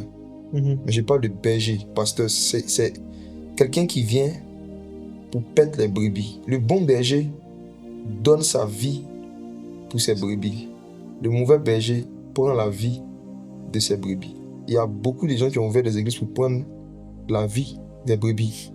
Prendre l'argent des brebis. Oui. Ceux qui ont ouvert pour donner, ils ne sont pas beaucoup. Donc, il y avait vraiment dans mon cœur un appel. J'étais conscient du fait qu'il y avait un besoin en fait des pasteurs, des bergers, qui allaient pouvoir paître beaucoup de nouveaux convertis là, avec sagesse et intelligence. Jérémie 3, verset 15. Dans Jérémie 3, 15, le Seigneur dit: je vous donnerai des bergers qui vont vous paître avec sagesse et intelligence. Donc, dans la nouvelle alliance, on ne paie pas les brebis avec onction et prophétie. On paie avec sagesse et intelligence. Donc, il y a un niveau de sagesse et un niveau d'intelligence qu'il faut transférer aux personnes à qui on enseigne la parole. Et ça se fait forcément dans le cadre de l'église. Quand on reste dans le cadre des évangélisations, des veillées, là-bas, c'est la puissance, les délivrances, les guérisons. Mais il y a besoin, après tout ça, qu'on puisse enseigner les gens, faire des disciples. Il faut forcément l'église. Et moi, je sais pas, c'est vraiment, j'ai reçu cet appel-là quand Dieu a ouvert mes yeux sur le fait qu'il y avait un besoin de berger, c'est tout. D'accord. Et aujourd'hui, j'ai remarqué une chose, c'est qu'il y a beaucoup de jeunes, comme à toutes les époques, qui ne savent pas à quoi ils sont appelés. À quel ministère. Quand on voit les différents ministères dans la Bible, que ce soit enseignant, que ce soit docteur, que ce soit prophète, etc. Est-ce que tu as des conseils pour qu'un jeune puisse découvrir son appel? Très bien. La première chose que je veux dire, c'est que quand on se convertit à Christ, il y a un appel que Dieu nous adresse à nous tous. Et il n'y a personne qui est en train de répondre à cet appel-là qui ne découvre pas son appel spécifique. Il y a l'appel général et puis il y a l'appel spécifique. C'est quand tu es en train de répondre à l'appel général que tu découvres l'appel spécifique. Donc l'appel spécifique se trouve dans une maison qu'on appelle l'appel général. Celui qui rentre dedans va forcément voir son appel spécifique. Le Seigneur, quand on se convertit, il nous appelle à la sanctification, au jeûne, à la prière. Il n'y a personne qui pratique régulièrement ces choses. La sanctification, le jeûne, la prière, la méditation de la parole. Il n'y a personne qui pratique régulièrement ces choses-là, qui ne découvre pas son appel spécifique. Il n'y a pas quelqu'un qui médite régulièrement sa Bible, qui jeûne et qui prie constamment, qui se sanctifie et qui ne découvre pas son appel spécifique. Au fur et à mesure que tu seras en train de pratiquer ces choses, Dieu va attirer forcément ton attention sur des besoins, des tâches ou des problèmes que tu es censé régler, soit dans le corps de Christ ou dans la société. Donc, on découvre son appel spécifique quand on répond à l'appel général. En fait, c'est l'appel à la communion avec Dieu. Ça commence par là. Quand tu es en train de communier avec Dieu, ce qui va t'arriver, c'est qu'arrivé un moment, Dieu va te mettre sur ton chemin un homme, un être humain, d'où le Père spirituel, ton berger, par qui tu vas mieux comprendre encore ton appel. Il y a des personnes même qui pensent avoir découvert leur appel spécifique, mais qui n'ont pas de berger, qui n'ont pas de pasteur. Quand ils auront un pasteur, ils vont se rendre compte que soit ils s'étaient trompés d'appel, soit ils avaient mal compris l'appel, soit ils n'avaient rien reçu du tout. Parce que Dieu a établi les bergers pour montrer aux brebis leur chemin. C'est le berger qui montre en fait aux brebis le chemin où ils doivent passer. Tu vois? Donc quand tu cherches ton chemin dans la vie, il faut chercher ton berger. Si à travers ces messages, à travers ces enseignements, à travers les activités même qu'il va mettre en place, tu peux voir ton chemin. Tu vois? J'ai lu ça avec un passage des Écritures. Le Seigneur Jésus apparaît à Saul de Tarse. Et Saul de Tarse lui pose la question que la majorité des jeunes chrétiens posent à Jésus dans leur chambre. Que veux-tu que je fasse pour toi? C'est la question qu'il lui a posée. Seul a demandé à Jésus, que veux-tu que je fasse pour toi sur le chemin de Damas? C'est la question qu'on se pose. Qu'est-ce que Dieu veut que je fasse pour lui sur la terre? Qu'est-ce que Dieu veut que je fasse pour lui dans l'église? Et Jésus a donné une réponse phénoménale. Jésus dit, on te dira ce que tu dois faire. Puis il a disparu. Il lui a dit, rentre dans la ville. Il dit, lève-toi, rentre dans la ville. On te dira ce que tu dois faire. C'est l'un de mes versets préférés dans le livre des Actes. On te dira ce que tu dois faire. Et le on en question, c'était qui? C'était un autre homme qu'on appelle Ananias. C'est Ananias. Jésus va apparaître à Ananias pour lui dire de venir prier pour Paul pour qu'il soit rempli du Saint-Esprit, pour que ses yeux s'ouvrent, qu'il voit son chemin. Donc ce que Jésus a dit à Saul de Tarse, c'est, je n'ai pas le droit de te dire directement tout ce que tu dois faire. Ce n'est pas mon rôle. Même si je t'apparais que tu me vois, je ne vais pas te dire ce que tu dois faire. Dans le royaume de Dieu, ce n'est pas le rôle de Jésus de te dire exactement ce que tu dois faire sur la terre. Ce n'est pas son rôle. C'est le rôle de on. On. Quelqu'un qui n'est pas Jésus. Pour chacun d'entre nous, il y a quelqu'un qui n'est pas Jésus, à qui Jésus a demandé de nous ouvrir les yeux sur ce qu'on doit faire. Et souvent, quand on cherche ce qu'on doit faire, au lieu de chercher cette personne, on cherche Jésus. C'est pourquoi on est toujours aveugle. Quand Saul de Tarse a vu Jésus, il est devenu aveugle. Beaucoup de gens n'arrivent pas à voir leur chemin dans la vie parce qu'ils ne contemplent que Jésus. Et ils détournent leur regard de certains pères conducteurs, de certains hommes que Dieu a mis autour d'eux. Ils ne regardent que Jésus et ils ne prêtent pas attention à des personnes qui leur donnent certains conseils. Il y a beaucoup de jeunes qui auraient connu leur destinée s'ils écoutaient les conseils de leurs parents. Parfois, ton on, ça peut être un de tes parents païens, qui te dit, toi, fais telle filière. Tu lui dis, je vais prier pour demander au Saint-Esprit. Ça va pas plaire à beaucoup de gens. Ça va pas leur plaire. Il y a des personnes que Dieu a mis autour de nous pour nous donner des conseils de sagesse et des orientations sur les choses simples qu'on doit faire. Et quand on fait, on leur obéit. Ce sont les autorités que Dieu met sur nos vies. Quand on leur obéit simplement, on va notre chemin dans la vie. Dieu parlait à Moïse face à face, n'est-ce pas? Comme un homme parle à son ami. Mais pourquoi Dieu n'a jamais dit à Moïse qu'il était mal organisé? Dieu n'a jamais dit à Moïse que sa façon de s'organiser est en train de le détruire et de détruire le peuple. C'est Jéthro, quelqu'un qui n'est pas Dieu, qui est venu dire à Moïse que tu es très mal organisé, établis des anciens, fais ci, fais ça. Si Moïse n'avait pas écouté Jéthro qui s'était dit, Dieu me parle face à face, comme un homme parle à son ami. Si j'étais vraiment mal organisé, pourquoi Dieu ne m'a pas dit ça hier quand il est descendu? Je vais lui demander d'abord. Je suis convaincu que si Moïse était retourné vers Dieu, il dit, Seigneur, Jéthro m'a dit de faire X ou Y. Je dois faire ou pas? Je pense que Dieu n'aurait pas répondu. Wow. Parce que la place que Jéthro avait dans la vie de Moïse, il était comme un mentor, comme un père. Parce que quand il a quitté l'Égypte, c'est chez lui qu'il a habité. C'est sa fille qu'il a épousée. Donc ça lui donnait une légitimité de pouvoir, avec sa sagesse et son expérience de la vie, lui dire ce qu'il doit faire dans certains domaines sans attendre une prophétie venant du ciel. Et souvent, les gens qui sont trop connectés au ciel, quand Dieu leur parle en passant par la terre, ils pensent que c'est la voix du diable. Il faut apprendre à écouter les conseils de nos parents, de nos pasteurs, de nos conducteurs. C'est comme ça qu'on découvre sa destinée. Il faut écouter les suggestions qu'on te fait. Il faut écouter les remarques qu'on te fait. La plupart des choses qu'on doit savoir pour faire notre destinée ne viendront pas ainsi par l'Éternel. Ça viendra par « et si tu faisais ça ?» Il y a plus de révélations dans les suggestions que dans les prophéties. Wow. Il y a beaucoup de jeunes qui ont peur de se lancer dans le ministère. Ils savent qu'ils sont appelés au pastorat, mais ils sont attachés à leur carrière professionnelle, un peu comme tu as pu l'être à un moment donné. Ils ont peur de cet aspect aussi, argent, finance, comment je vais vivre, etc., etc. Déjà, quel conseil est-ce que tu peux leur donner avant qu'on puisse aborder peut-être ton cas personnel? Aujourd'hui, comment tu gères ça?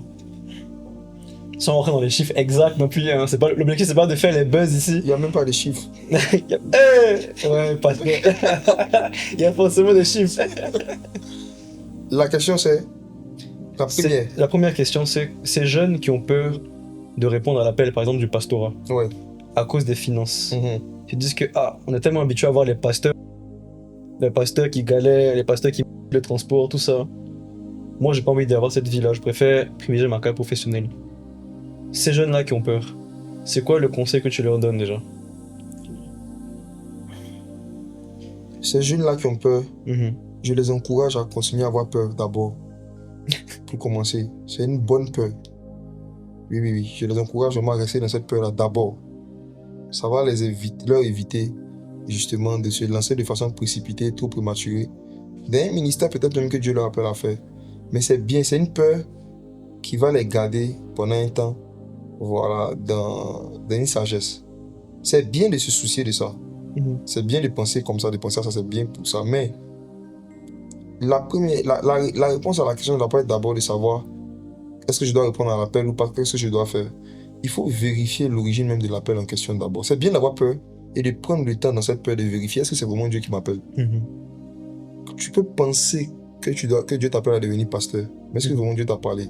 Quelqu'un peut t'avoir dit par prophétie. Il y en a qui ont commencé à nourrir le désir de se mettre à plein temps suite à des prophéties.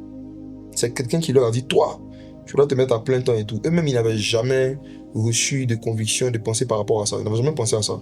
Et beaucoup de jeunes ont été désorientés, justement, qui sont sortis du système éducatif de façon prématurée, qui ont abandonné leurs études de façon prématurée, au nom d'un appel qu'ils auraient reçu de Dieu. Donc, tu l'as reçu de Dieu comment? Comment Dieu t'a appelé? Tu as entendu une voix audible? Tu as eu l'apparition de Jésus? Le comment tu as reçu l'appel est très important d'abord, avant même de parler de si tu dois répondre ou pas. Il faut vraiment être sûr que Dieu t'a vraiment appelé.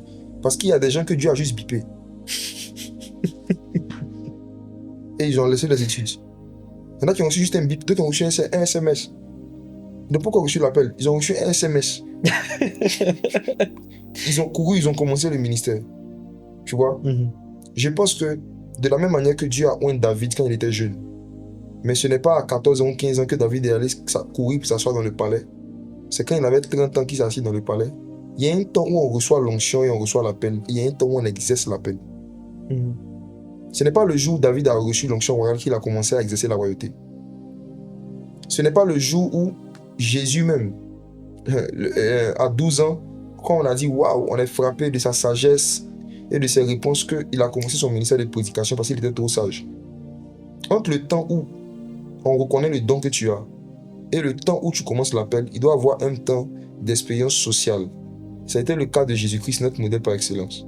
À 12 ans, il était très sage. Les anciens étaient frappés de ses réponses. Mais de 12 ans à 30 ans, Jésus était charpentier. Partait au travail, quoi. Voilà. Pourquoi? Parce que les compliments que les anciens lui ont fait à 12 ans, par rapport au don de paroles de sagesse qu'il manifestait, ce n'était pas l'appel, c'était le SMS. Le fait que pendant 3 jours, il a édifié les gens dans le temple, ce n'était pas encore l'appel, c'était un bip. Et si Jésus n'était pas encadré par Marie et Joseph, lui il comptait rester là-bas. Hein. Si vous vous rendez compte que Jésus ne comptait pas rentrer à la maison. Hein. Il dormait là-bas. Il voulait commencer le ministère comme ça. C'est ça la jeunesse. Le Saint-Esprit fait exprès de nous raconter juste cette partie de l'histoire de Jésus-Christ homme pour nous montrer un peu beaucoup de choses dont les pièges dans lesquels un jeune peut tomber parce que pendant 3 jours il a été édifiant. Il y en a qui ont prophétisé pendant 3 jours et qui ne sont plus jamais rentrés à la maison. Ils sont restés dans le temple, ils ont fait le ministère international de la prophétie du temple, ils ont commencé. Marie et Joseph ont dû aller chercher Jésus. Et il leur a même dit, ne savez-vous pas que je dois m'occuper des affaires de mon père à 12 ans? Tu vois? Oui. La Bible dit, mais il a été soumis. Donc il y a des jeunes qui ont manifesté des dons et qui se sont dit, donc c'est le temps que j'abandonne tout pour commencer. Parce que c'est fort. Quand tu n'as pas de Marie et de Joseph, quand tu n'as pas de parents spirituels, quand tu n'as pas de parents, de conducteurs et d'encadreurs, tu vas prendre des bips et des SMS de Dieu pour un appel de Dieu. Et tu vas commencer de façon prématurée et précipitée à faire un ministère public qui ne sera pas soutenu financièrement par qui que ce soit. Ce qui fait que beaucoup de gens se retrouvent dans des ministères, dans des églises, dans des programmes où ils n'ont pas même le minimum pour faire le minimum. Parfois, c'est parce que les gens ont commencé des choses avant le temps de Dieu. Sinon, Dieu se pourvoit lui-même. Dieu se pourvoit. Quand Dieu t'envoie, il se pourvoit. Quand Dieu t'envoie, il y a un minimum qui te donne pour répondre au minimum des tâches. Mais quand souvent tu vas avant Dieu, bon, tu es obligé d'attendre que Dieu te rejoigne pour commencer à te financer. Donc, moi, le conseil que je donne aux jeunes, ne qu'à se concentrer sur les études, ne qu'à chercher à apprendre un métier. Et même quand ils reçoivent un appel, qu'ils se fient toujours à ce que leurs pères spirituels vont leur dire. D'abord, avant de décider de tout laisser pour se consacrer soi-disant à plein temps.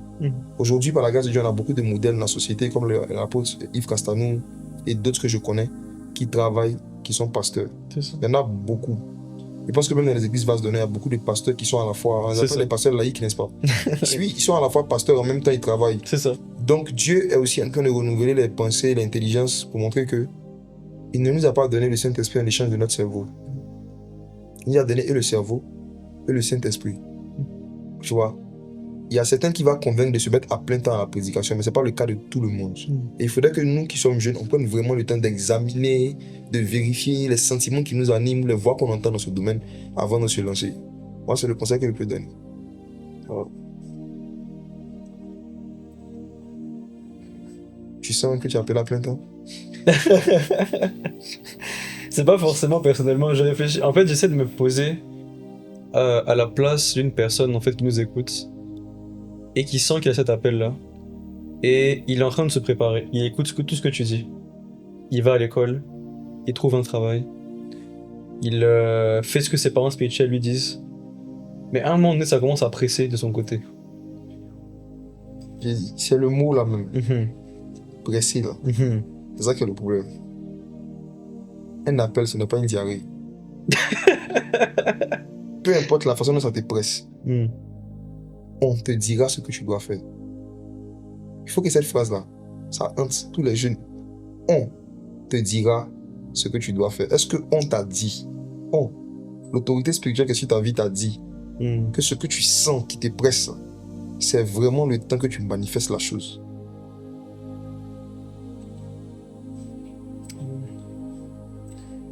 Aujourd'hui, comment est-ce que tu fais du coup pour côté business, côté affaires? Est-ce que tu continues à travailler sur le côté? Est-ce que tu as des business sur le côté qui tournent? Qu'est-ce que tu fais aujourd'hui en dehors de l'église? Oui, par la grâce de Dieu, j'ai des business dans lesquels, bon, il y a ceux dans quoi j'ai investi, ça veut dire que c'est des choses que j'ai financées, et puis donc qui me rapportent périodiquement certaines choses. Et puis il y a aussi des structures que j'ai mis en place, je ne vais pas dire deux structures en particulier, voilà, en collaboration avec certains frères. Voilà, donc moi j'ai étudié tout ce qui est marketing digital, communication, infographie, publicité. J'ai travaillé dedans depuis 2014-2013. Donc, par la grâce de Dieu, je fais de la consultance en marketing digital, en infographie et en publicité, pour des individus et pour des entreprises. Donc avec des amis, on a des petites structures comme ça qui travaillent dans le domaine de l'audiovisuel. Donc de temps en temps, j'interviens toujours en tant que consultant. Ma dernière expérience justement, où j'étais vraiment du lundi au vendredi quelque part, j'étais consultant en communication digitale pour l'UNESCO sur un projet digital sur lequel je travaillais. D'accord. Voilà. Après aussi, il y a une boîte dont je n'ai pas forcément cité le nom, qui vend des voitures. J'ai travaillé aussi dans la même période, pendant que j'étais à l'UNESCO, sur la campagne de publicité pré-lancement. C'est-à-dire qu'avant que la boîte ouvre officiellement à Abidjan, il y avait quand même un teasing qu'il fallait faire, certaines choses et tout. C'est ça. Voilà, je travaillais dessus en fait. Donc je faisais les créas qui étaient dans la ville partout à Abidjan, mais tu ne sauras pas que c'était moi. Donc là, par la grâce de Dieu, parce que l'église est en train d'atteindre une certaine taille. Il y a combien d'églises actuellement? On a une seule église à Abidjan, une en France, 3 au Cameroun, une au Maroc. Ça fait beaucoup au Cameroun. Ouais. Pourquoi autant au Cameroun? Le Cameroun est le premier pays où je suis parti, où j'étais missionnaire pour l'évangélisation. Je partais régulièrement. C'est le premier pays aussi où on a ouvert une cellule, après une église, et il y a un de mes fils dans le ministère qui est là-bas, l'apôtre Clément Mbakop, qui est un puissant gars d'évangélisation. Donc à la base, nous on était partis pour ouvrir une église, c'est lui-même qui allait évangéliser à Bafoussam, à Douala, qui a ouvert aussi des cellules, des églises là-bas. Donc. Ouais. Tu arrives à gérer du coup ministère, famille, bon la famille c'est un ministère aussi, mais je veux dire l'église, la famille, l'aspect professionnel et tout, sans problème? Pas sans problème, il y a des problèmes partout. Quand tu es au chômage c'est un problème, quand tu travailles c'est un problème, quand tu es célibataire c'est un problème, tu es marié aussi. C'est un problème. Il y a des problèmes partout, pas sans problème, mais par la grâce de Dieu, avec le peu de sagesse que Dieu nous a inspiré, on arrive à bien gérer les choses par la grâce du Seigneur. Tu arrives à Voilà, avoir assez de temps pour chaque. Oui, justement, c'est ça. La sagesse de la gestion de beaucoup de choses différentes, c'est il y a un temps pour chaque chose sous le soleil. Il faut que tu définisses clairement chaque jour et chaque période de la journée, le temps que tu alloues à telle ou telle chose. Ce que beaucoup de gens ne le font pas, c'est pourquoi ils n'arrivent pas à faire beaucoup de choses différentes.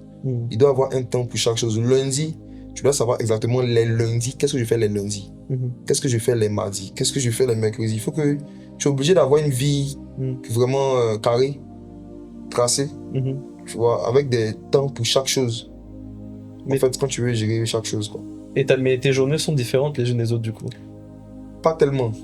C'est quoi une journée type, alors, pour toi? C'est vrai qu'il y a des imprévus. Il peut y avoir des imprévus, mais les journées finissent par se ressembler quand tu as un temps pour chaque chose. Quand tu as un temps, par exemple, on le sait, c'est un secret de Polichinelle. Le lundi, c'est le jour de repos de tous les pasteurs du monde entier. C'est ça. Les pasteurs normaux se reposent le lundi en général. Donc, on sait que le lundi, par exemple, c'est le jour de repos des pasteurs. En théorie. Je ne veux pas donner tous les détails sur comment j'organise personnellement ma journée, mais chaque jour, je sais exactement ce que je fais chaque jour environ, tu vois. Il peut y avoir des imprévus, mais chaque 2 mois, 3 mois, je sais exactement à quoi doivent ressembler mes journées.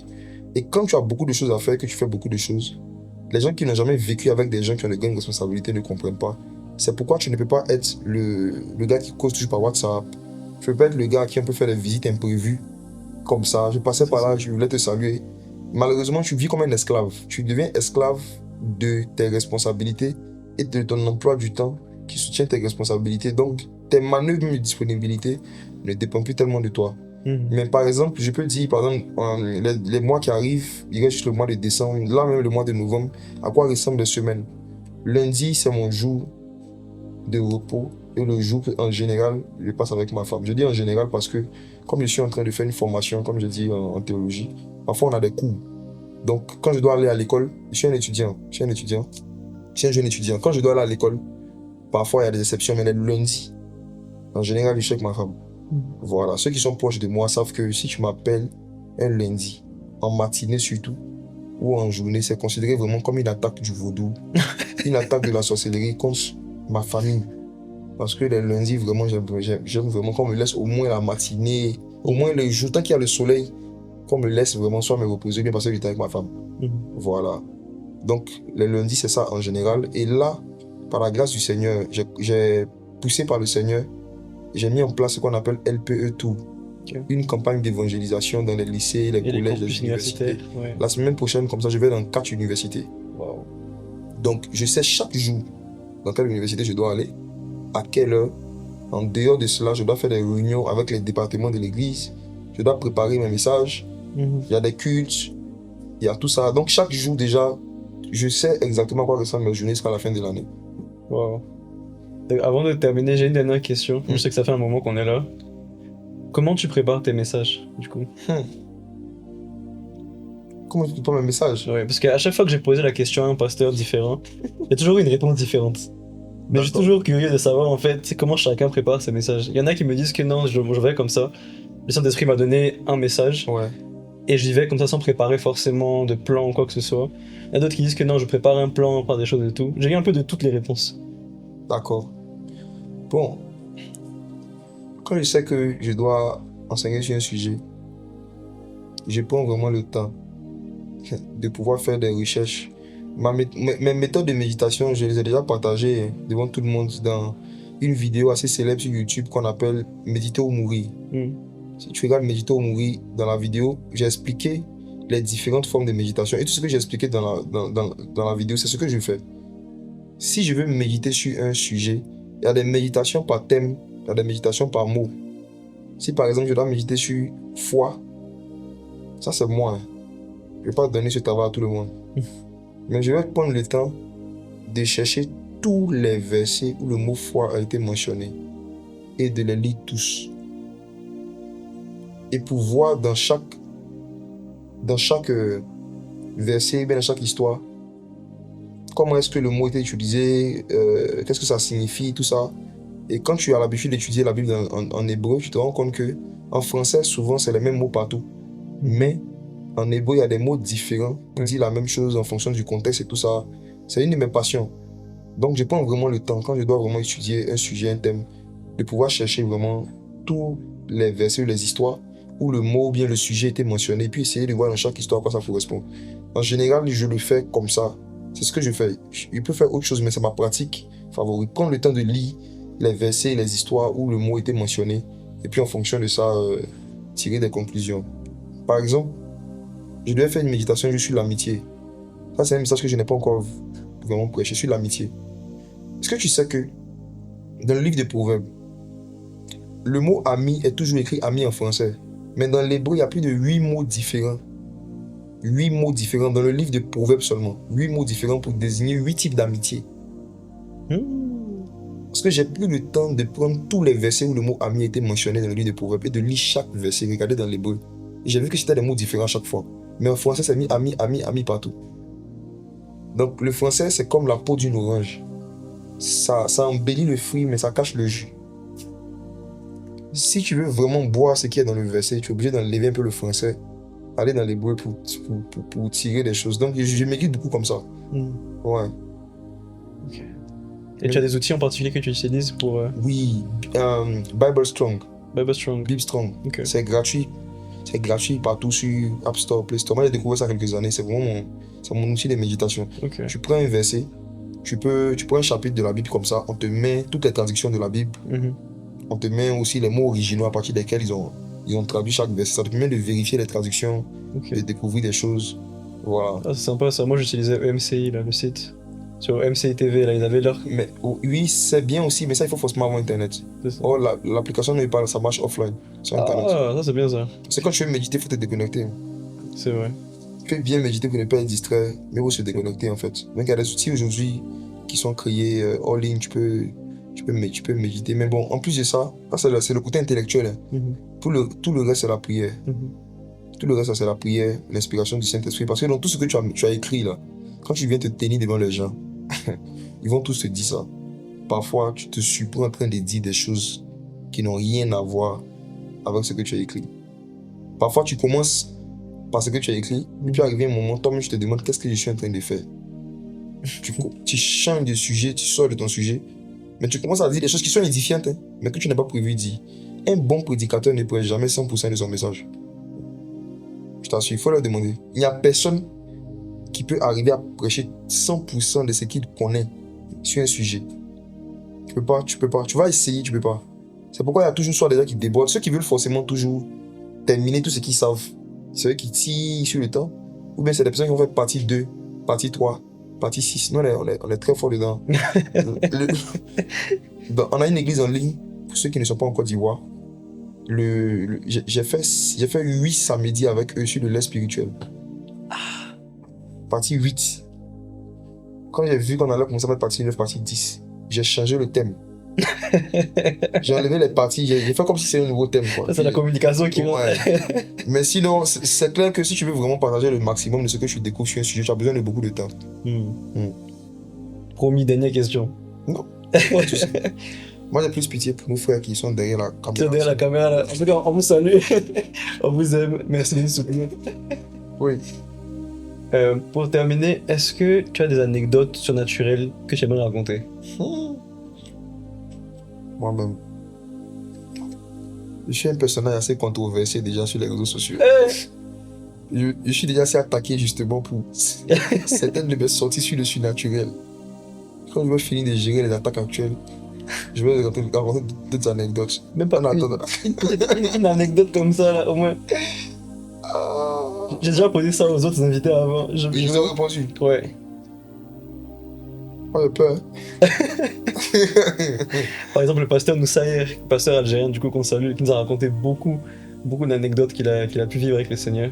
Comment le Seigneur l'a appelé, comment il l'a sauvé de la montagne, il a sauvé des loups, etc., dans la neige. Et des choses où il voit rien devant lui. Il y a l'éclair qui vient, qui lui donne la lumière, et puis il avance. Il prie, le Seigneur lui envoie un autre éclair, et puis là, je dis, des anecdotes vraiment. Des fois, je te demande si tu es chrétien même d'abord. Je dis, mon Dieu. Moi, cette petite fièvre, c'est moi qui est parti, sinon, il n'y a pas éclair. Bon, Franchement, j'ai peur. Bon, racontons, et puis on verra si on garde. Ok. Bon, allons dans quel domaine, par exemple? C'est quoi, une guérison, une apparition? Quelque chose qui t'a choqué, qui t'a surpris. D'accord.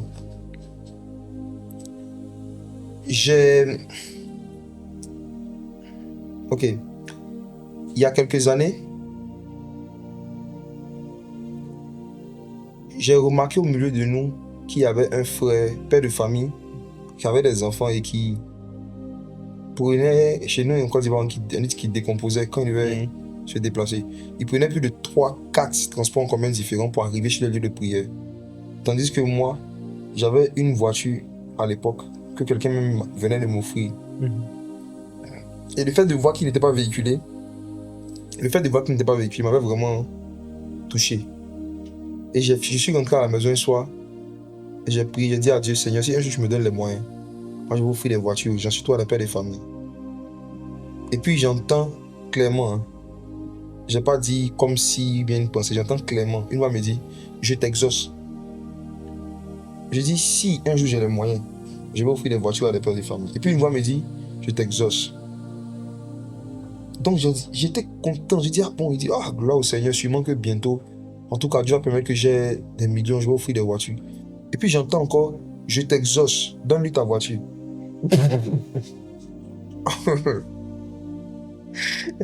J'ai commencé à combattre la voix, j'ai commencé à invoquer le feu, à prier, à chasser la voix et tout. Donne-lui ta voiture. Je fais comme si je n'ai pas entendu. Forcé. J'ai continué ma vie, je me suis levé, Seigneur, ton nom soit béni, allez. J'ai continué ma vie. Et puis, qu'est-ce qui se passe? J'avais une connaissance qui était aux États-Unis à l'époque qui m'appelle, on se parle, et puis la personne me dit, ah tiens, est-ce que tu as un besoin particulier en ce moment pour lequel je peux t'aider et tout? J'ai dit non. Et puis la personne me demande comme ça, mais est-ce que, bon, par exemple, ta voiture, tu n'as pas envie peut-être de changer la couleur, il n'y a pas de pannes dessus et tout? Et puis j'ai dit, bon, ça tombe bien, ouais, on peut changer la couleur. En fait, la personne m'a suggéré de m'envoyer de l'argent juste pour remettre la voiture à neuf. Je me suis dit, oui, très bien. Elle m'a envoyé l'argent, j'ai refait la peinture, j'ai changé les jantes, j'ai refait la clim. Quand j'ai pris la voiture du garage, je suis arrivé devant la maison, j'ai garé, je suis monté pour aller dormir, je me réveille, ils ont cambriolé la voiture. Ils ont cassé les vitres, cassé les portières, enlevé tout ce qu'on doit enlever là-dedans. Je rappelle la personne, je dis, ah, excuse-moi, mais l'argent que tu m'as donné est tombé à l'eau. On vient de me braquer là. Et puis la personne me dit, est-ce que Dieu t'avait pas dit de donner ça à quelqu'un? Il me pose la question directement. Pas menti, je suis chrétien. Je dis, si, elle dit, bon, je vais te ramener l'argent. Remets la voiture encore en état. Va donner à la personne que Dieu t'a dit. Je dis, mais c'est ma seule voiture. J'avais un enfant. J'ai dit, j'ai un enfant. J'habitais en face de Jules Verne, dans un quartier enclavé. Même pour sortir même de chez nous, pour venir sur la route là, il n'y avait pas de transport en commun. Si j'ai pas de voiture, je fais comment? Elle m'a dit, il faut obéir à Dieu. J'ai dit, ok, obéissons donc. Donc elle a envoyé l'argent. J'ai remis la voiture en état. Et puis, je suis parti avec la voiture à un moment de prière. Puis j'ai vu le fond en question. Je dis, j'avais prié pour demander une voiture à Dieu. Tu cherches à avoir une voiture. Il dit, ah, forcément, tout ce qu'il vit. J'ai dit, bon, Dieu t'a exaucé, il t'exauce. Tiens. Puis je lui donne le début, quand c'était une blague. Il dit, non, je suis pas une blague, prends dans la main, c'est ta voiture. Il dit, mais comment ça? Il dit, comment tu vas faire? Il dit, non, faut pas t'inquiéter pour moi. Mais pleurez pas sur moi, pleurez sur vous et vos enfants. Il dit, faut pas t'inquiéter pour moi. Prends la voiture, pas. Donc c'est comme ça, il a pris, il a béni le Seigneur, il est parti. Avec ma femme, ma femme, elle savait. Donc ma femme, on a pris notre Yango, tranquille. On est rentré. Donc je suis là, j'attendais comment les choses allaient se passer. Et quelques jours après, je fais un songe. Dans le songe, je vois un homme qui vient et qui me dit, à cause du sacrifice que tu as fait, je suis venu te parler de la puissance pour acquérir des richesses. Et il m'a dit, tu connais la puissance pour chasser les démons. Tu connais la puissance pour guérir les malades. Mais est-ce que tu connais la puissance pour acquérir des richesses? Je lui ai dit non dans le songe. Et dans le songe, il a pris la Bible, il m'a montré Deutéronome. Et il m'a montré un passage dans Deutéronome où le Seigneur dit, lorsque tu verras ton or et ton argent s'augmenter, garde-toi de dire en toi-même, ma force et mon intelligence m'ont donné d'acquérir ces choses. Mais c'est le Seigneur ton Dieu qui te donnera la puissance pour acquérir les richesses. Donc il m'a montré ce verset. Il m'a dit si tu connais cette puissance. J'ai dit non. Puis il dit je suis venu te parler de ça. Patate. Il a pris des histoires de l'ancienne alliance, depuis Abraham jusqu'à Salomon, jusqu'à Paul, pour me montrer comment est-ce que des hommes dans différentes générations, Dieu leur a donné cette puissance-là. C'était à la base de l'abondance dans laquelle ils étaient. Donc il m'a raconté beaucoup de choses que je ne peux pas raconter ici. Mais bref, il m'a expliqué beaucoup de choses sur ça. Et c'est là qu'il m'a fait comprendre qu'il y a un niveau d'abondance qu'on n'atteint pas par le travail, mais on atteint ça par la puissance. C'est pourquoi des hommes d'affaires, même quand ils sont riches, vont voir des marabouts. Le marabout qui est plus pauvre qu'eux. Mais ils prennent quelque chose avec lui pour augmenter ce qu'ils ont. Parce qu'en termes d'augmentation de richesse, le facteur travail compte à son pourcentage. Mais il y a un facteur qui est vraiment invisible et spirituel. Salomon faisait quel travail? Je te demande. C'était l'homme le plus riche du monde. Il faisait quel travail? C'est la question. Hein. Quel est le travail qu'il faisait qui était à la base de cette abondance insultante? Au point où on dit qu'il a rendu l'argent aussi commun que les pierres. Ça veut dire qu'à l'époque, les gens jetaient de l'argent. C'était vu comme des cailloux, quoi. C'était quel travail qui a produit ça? C'est quel travail? C'est pas le gars qui s'élève le matin, il fait cantique des cantiques. Il s'élève, j'ai vu une fourmi qui passait. Il faisait quel travail? Ecclésiaste, vanité des vanités. C'était vanité, j'ai passé par le chemin paresseux. Il faisait quel travail? Il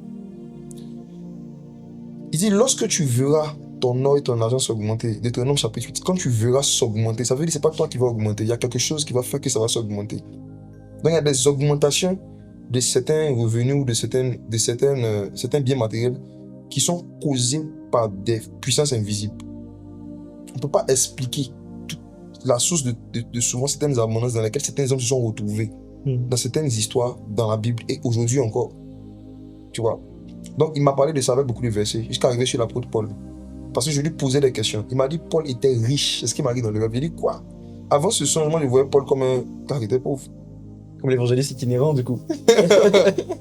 Je voyais Paul comme un gars qui se débrouillait au quartier. Il m'a montré le livre des Actes où comme Paul a réuni les anciens à Éphèse. Il dit, vous savez comment est-ce que ces mains ont pourvu à mes besoins et aux besoins de tous ceux qui étaient avec moi. Paul prenait en charge plus de 12 personnes régulièrement. Un pauvre ne peut pas faire ça. Donc, il m'a expliqué que il y a une puissance que Dieu peut te donner qui va te permettre de pouvoir avoir certains biens matériels ou certains revenus qui vont s'augmenter à une certaine vitesse. Et on ne pourra pas faire le lien entre le travail que tu fais et puis ce qu'il y a sur ton compte, mais tout ce que tu as. Et c'est comme ça qu'on va t'accuser d'avoir tué un bébé, d'avoir bu du sang humain. Tu vois, les gens qu'on accuse souvent des chrétiens, souvent, quand ils prospèrent, quand les gens prospèrent trop ou vite, là, des gens les accusent d'avoir touché à quelque chose. C'est comme ça que, quand je me suis réveillé, ce qu'il m'a dit dans le songe, j'ai commencé à faire. Et par la grâce de Dieu,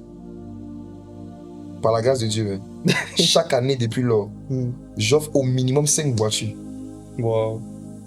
À des pères de famille et à des personnes dans le besoin. Chaque année, au moins 5.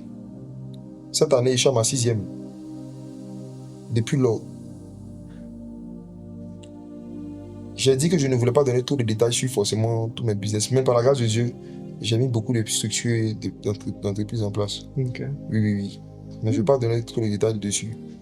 Dès qu'on a coupé les caméras là, je vais poser des questions. Je vais poser des questions. Déjà sur la puissance dont tu as parlé. Oui. Si je n'avais pas ça, je n'allais pas pouvoir organiser. Okay. Ça peut rester dans la vidéo. Si je n'avais pas ça, je n'allais pas pouvoir organiser des veillées gratuites. Tu vois nos veillées qu'on fait? C'est ça. On loue des stades. Des milliers de jeunes viennent. Tu sais combien ça coûte une seule veille? Le samedi dernier, on a fait juste une journée dans un petit coin de 800 personnes. Tout ça en coupe, hein? C'est ce que tu es en train de dire, tout ça en coupe, la fin. Non, ça, il peut laisser. On peut laisser. De toute façon, je vais leur dire ce qu'ils vont couper. Je leur dis, on va se couper après. Tu vois le programme dont tu as parlé le samedi dernier? C'était dans une salle de spectacle, juste de 9h à 16h, c'était 5 millions. Wow. Et puis, si l'entrée était gratuite, j'ai fait l'entrée gratuite pour tout le monde, personne n'a rien payé, tu vois? Quand on a fait le programme au Palais de la Culture l'année passée, ça là de Mambo, toi tu as vu. Non, je pas vu. Bon, tu as vu la conférence Sophos. Oui. La conférence Sophos cette année, en juillet, tu sais c'était combien? La semaine, 68 millions. Waouh. Sur combien de jours déjà? 5 jours. Wow, 68 millions. Parce qu'on a immobilisé tout le centre ivoiro-coréen pendant 5 jours. On a loué le stade de la BAE. Donc il y avait la sono, la déco et la nourriture. Il y avait un restaurant aussi qui était là, qu'on a fait un restaurant sur place. D'accord. La nourriture était gratuite pour les orphelins, pour les veuves et puis ceux qui n'avaient pas les moyens pendant toute la conférence. Et puis maintenant le stade de la BAE, de l'époque qu'on a loué avec la sono. Quand tu regardes le type de produit de sono qu'il faut dépenser, les 5 compter les billets d'avion, des invités qui sont venus, des gars qui sont venus de partout. Si on n'avait pas la puissance pour acquérir des richesses, comment on fait ça? Bon, ça, il y a des gens en ligne qui vont dire que oui, mais voilà, c'est l'argent des fidèles, c'est les dîmes, c'est les offrandes des gens seulement. Oui. Chaque fidèle connaît ce qu'il donne. Si on te dit qu'on a fait une conférence qui coûte 68 millions, tu sais ce que tu as donné dedans? Si tu as donné même 1 million, tu es sûr que c'est toi qui as fait quelque chose? Chacun connaît ce qu'il donne. C'est pour ça que moi je ne les cache pas.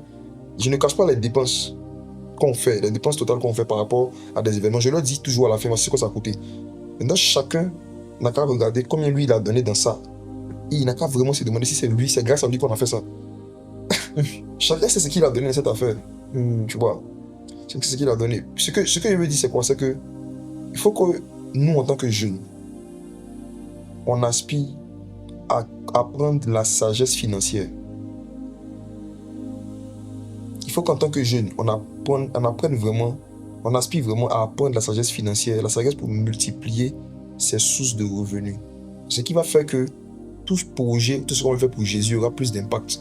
Et ça va nous donner de la crédibilité devant les aînés. Il faut vraiment qu'on aspire à ça. Il y a une sagesse financière qui existe. Les gens qui ont réussi dans certains domaines sont bien placés pour partager certaines de leurs expériences. Au milieu de nous, on a beaucoup de jeunes entrepreneurs à succès qui ont des business qui sont connus en Côte d'Ivoire, qui existent, qui sont chrétiens et qui assument leur appartenance à Jésus en public. Il y en a beaucoup à Vase d'Honneur, il y en a quelques-uns à MSA, il y en a dans beaucoup d'églises, dans beaucoup de communautés. Ça donne vraiment une bonne image en fait, de Jésus. En fait. Jésus donne la vie éternelle, Jésus donne aussi à manger. Je pense que c'est une bonne façon de terminer le podcast. Merci encore pour tout aujourd'hui. Merci à vous. J'aimerais te solliciter aussi pour la prière de fin, ça ne te dérange pas. Et prier pour tous ceux qui regardent le podcast également. Ok. Alors si on doit prier pour ceux qui regardent le podcast, moi la prière que je veux faire, c'est que Dieu puisse nous révéler les intentions de nos cœurs qui l'empêchent de nous bénir et de nous utiliser comme il le veut. Amen. La Bible dit, heureux ceux qui ont le cœur pur, car ils verront Dieu. Ça veut dire que toute forme d'impurité dans le cœur nous empêche de voir Dieu dans un domaine. Et souvent, on veut voir Dieu faire des choses pour nous. Et on ne sait pas que Dieu ne le fait pas parce qu'il y a quelque chose dans notre cœur qu'il n'aime pas. Donc, il faut vraiment qu'on prie pour que dans cette saison, Dieu nous révèle qu'est-ce qu'il y a dans notre cœur qui n'est pas pur, qui nous empêche de voir Dieu. Je vais prier pour ça. Père, je te dis merci pour ta grâce, merci pour ta fidélité. Tu as dit dans ta parole, heureux ceux qui ont le cœur pur, car ils verront Dieu. Il y a tellement de domaines dans lesquels tu veux te faire voir à nous, tu veux te révéler à nous, tu veux que nous voyons ta main à l'œuvre. Mais souvent, les intentions de nos cœurs, les motivations de nos cœurs, l'état de notre cœur nous empêche de pouvoir expérimenter ta gloire. Ma prière pour ceux et celles qui vont regarder, c'est que dans cette saison, tu purifies nos cœurs. Il y a tellement d'erreurs que nous avons faites. Il y a tellement de choses que nous avons faites. Et nos cœurs n'étaient pas dans l'état dans lequel il fallait pour faire certaines choses même pour ton œuvre. Je te prie, Père éternel, Dieu, de nous redonner une deuxième chance, une deuxième opportunité à chacun d'entre nous de pouvoir refaire les choses pour toi avec un cœur pur, avec un cœur dans un meilleur état. Je prie que dans cette saison, tu nous révèles les différentes formes d'impureté, les différentes formes de souillure au niveau de nos cœurs, des raisonnements, des pensées, des sentiments qui t'empêchent de pouvoir nous utiliser comme tu le veux. Je prie pour cette génération qui est en train de suivre ce podcast. Je prie, Père éternel, que tu fasses de nous une génération au cœur pur, qui voit Dieu et qui démontre Dieu aux yeux de ceux qui ne le connaissent pas. C'est au nom de Jésus que j'ai prié. Amen. Amen. Amen. Merci beaucoup encore d'avoir participé au podcast. Merci. C'est un honneur de te recevoir du coup. Je vais déjà dire grand frère. Padre. Merci à vous pour l'invitation. Merci beaucoup. Et en tout cas, j'espère qu'on te reverra très vite par la grâce de pour Dieu. notre partie où on rentrera plus en détail sur d'autres sujets qu'on n'a pas pu aborder aujourd'hui. C'est ça. Et on te souhaite que le meilleur, on continue à te suivre comme d'habitude. Merci Et beaucoup. si vous voulez l'encourager, si vous voulez soutenir le ministère de la MSA ou quoi que ce soit, on mettra tous les liens dans la description. On mettra les réseaux sociaux de la MSA, de l'évangéliste Jacques. Et n'hésitez pas à dire en commentaire ce que vous avez trouvé de bien dans la vidéo. Likez, partagez, abonnez-vous. Et puis je vous dis à très très vite. Gloire à Jésus, lui crie à haute voix, tous ensemble en harmonie de foi.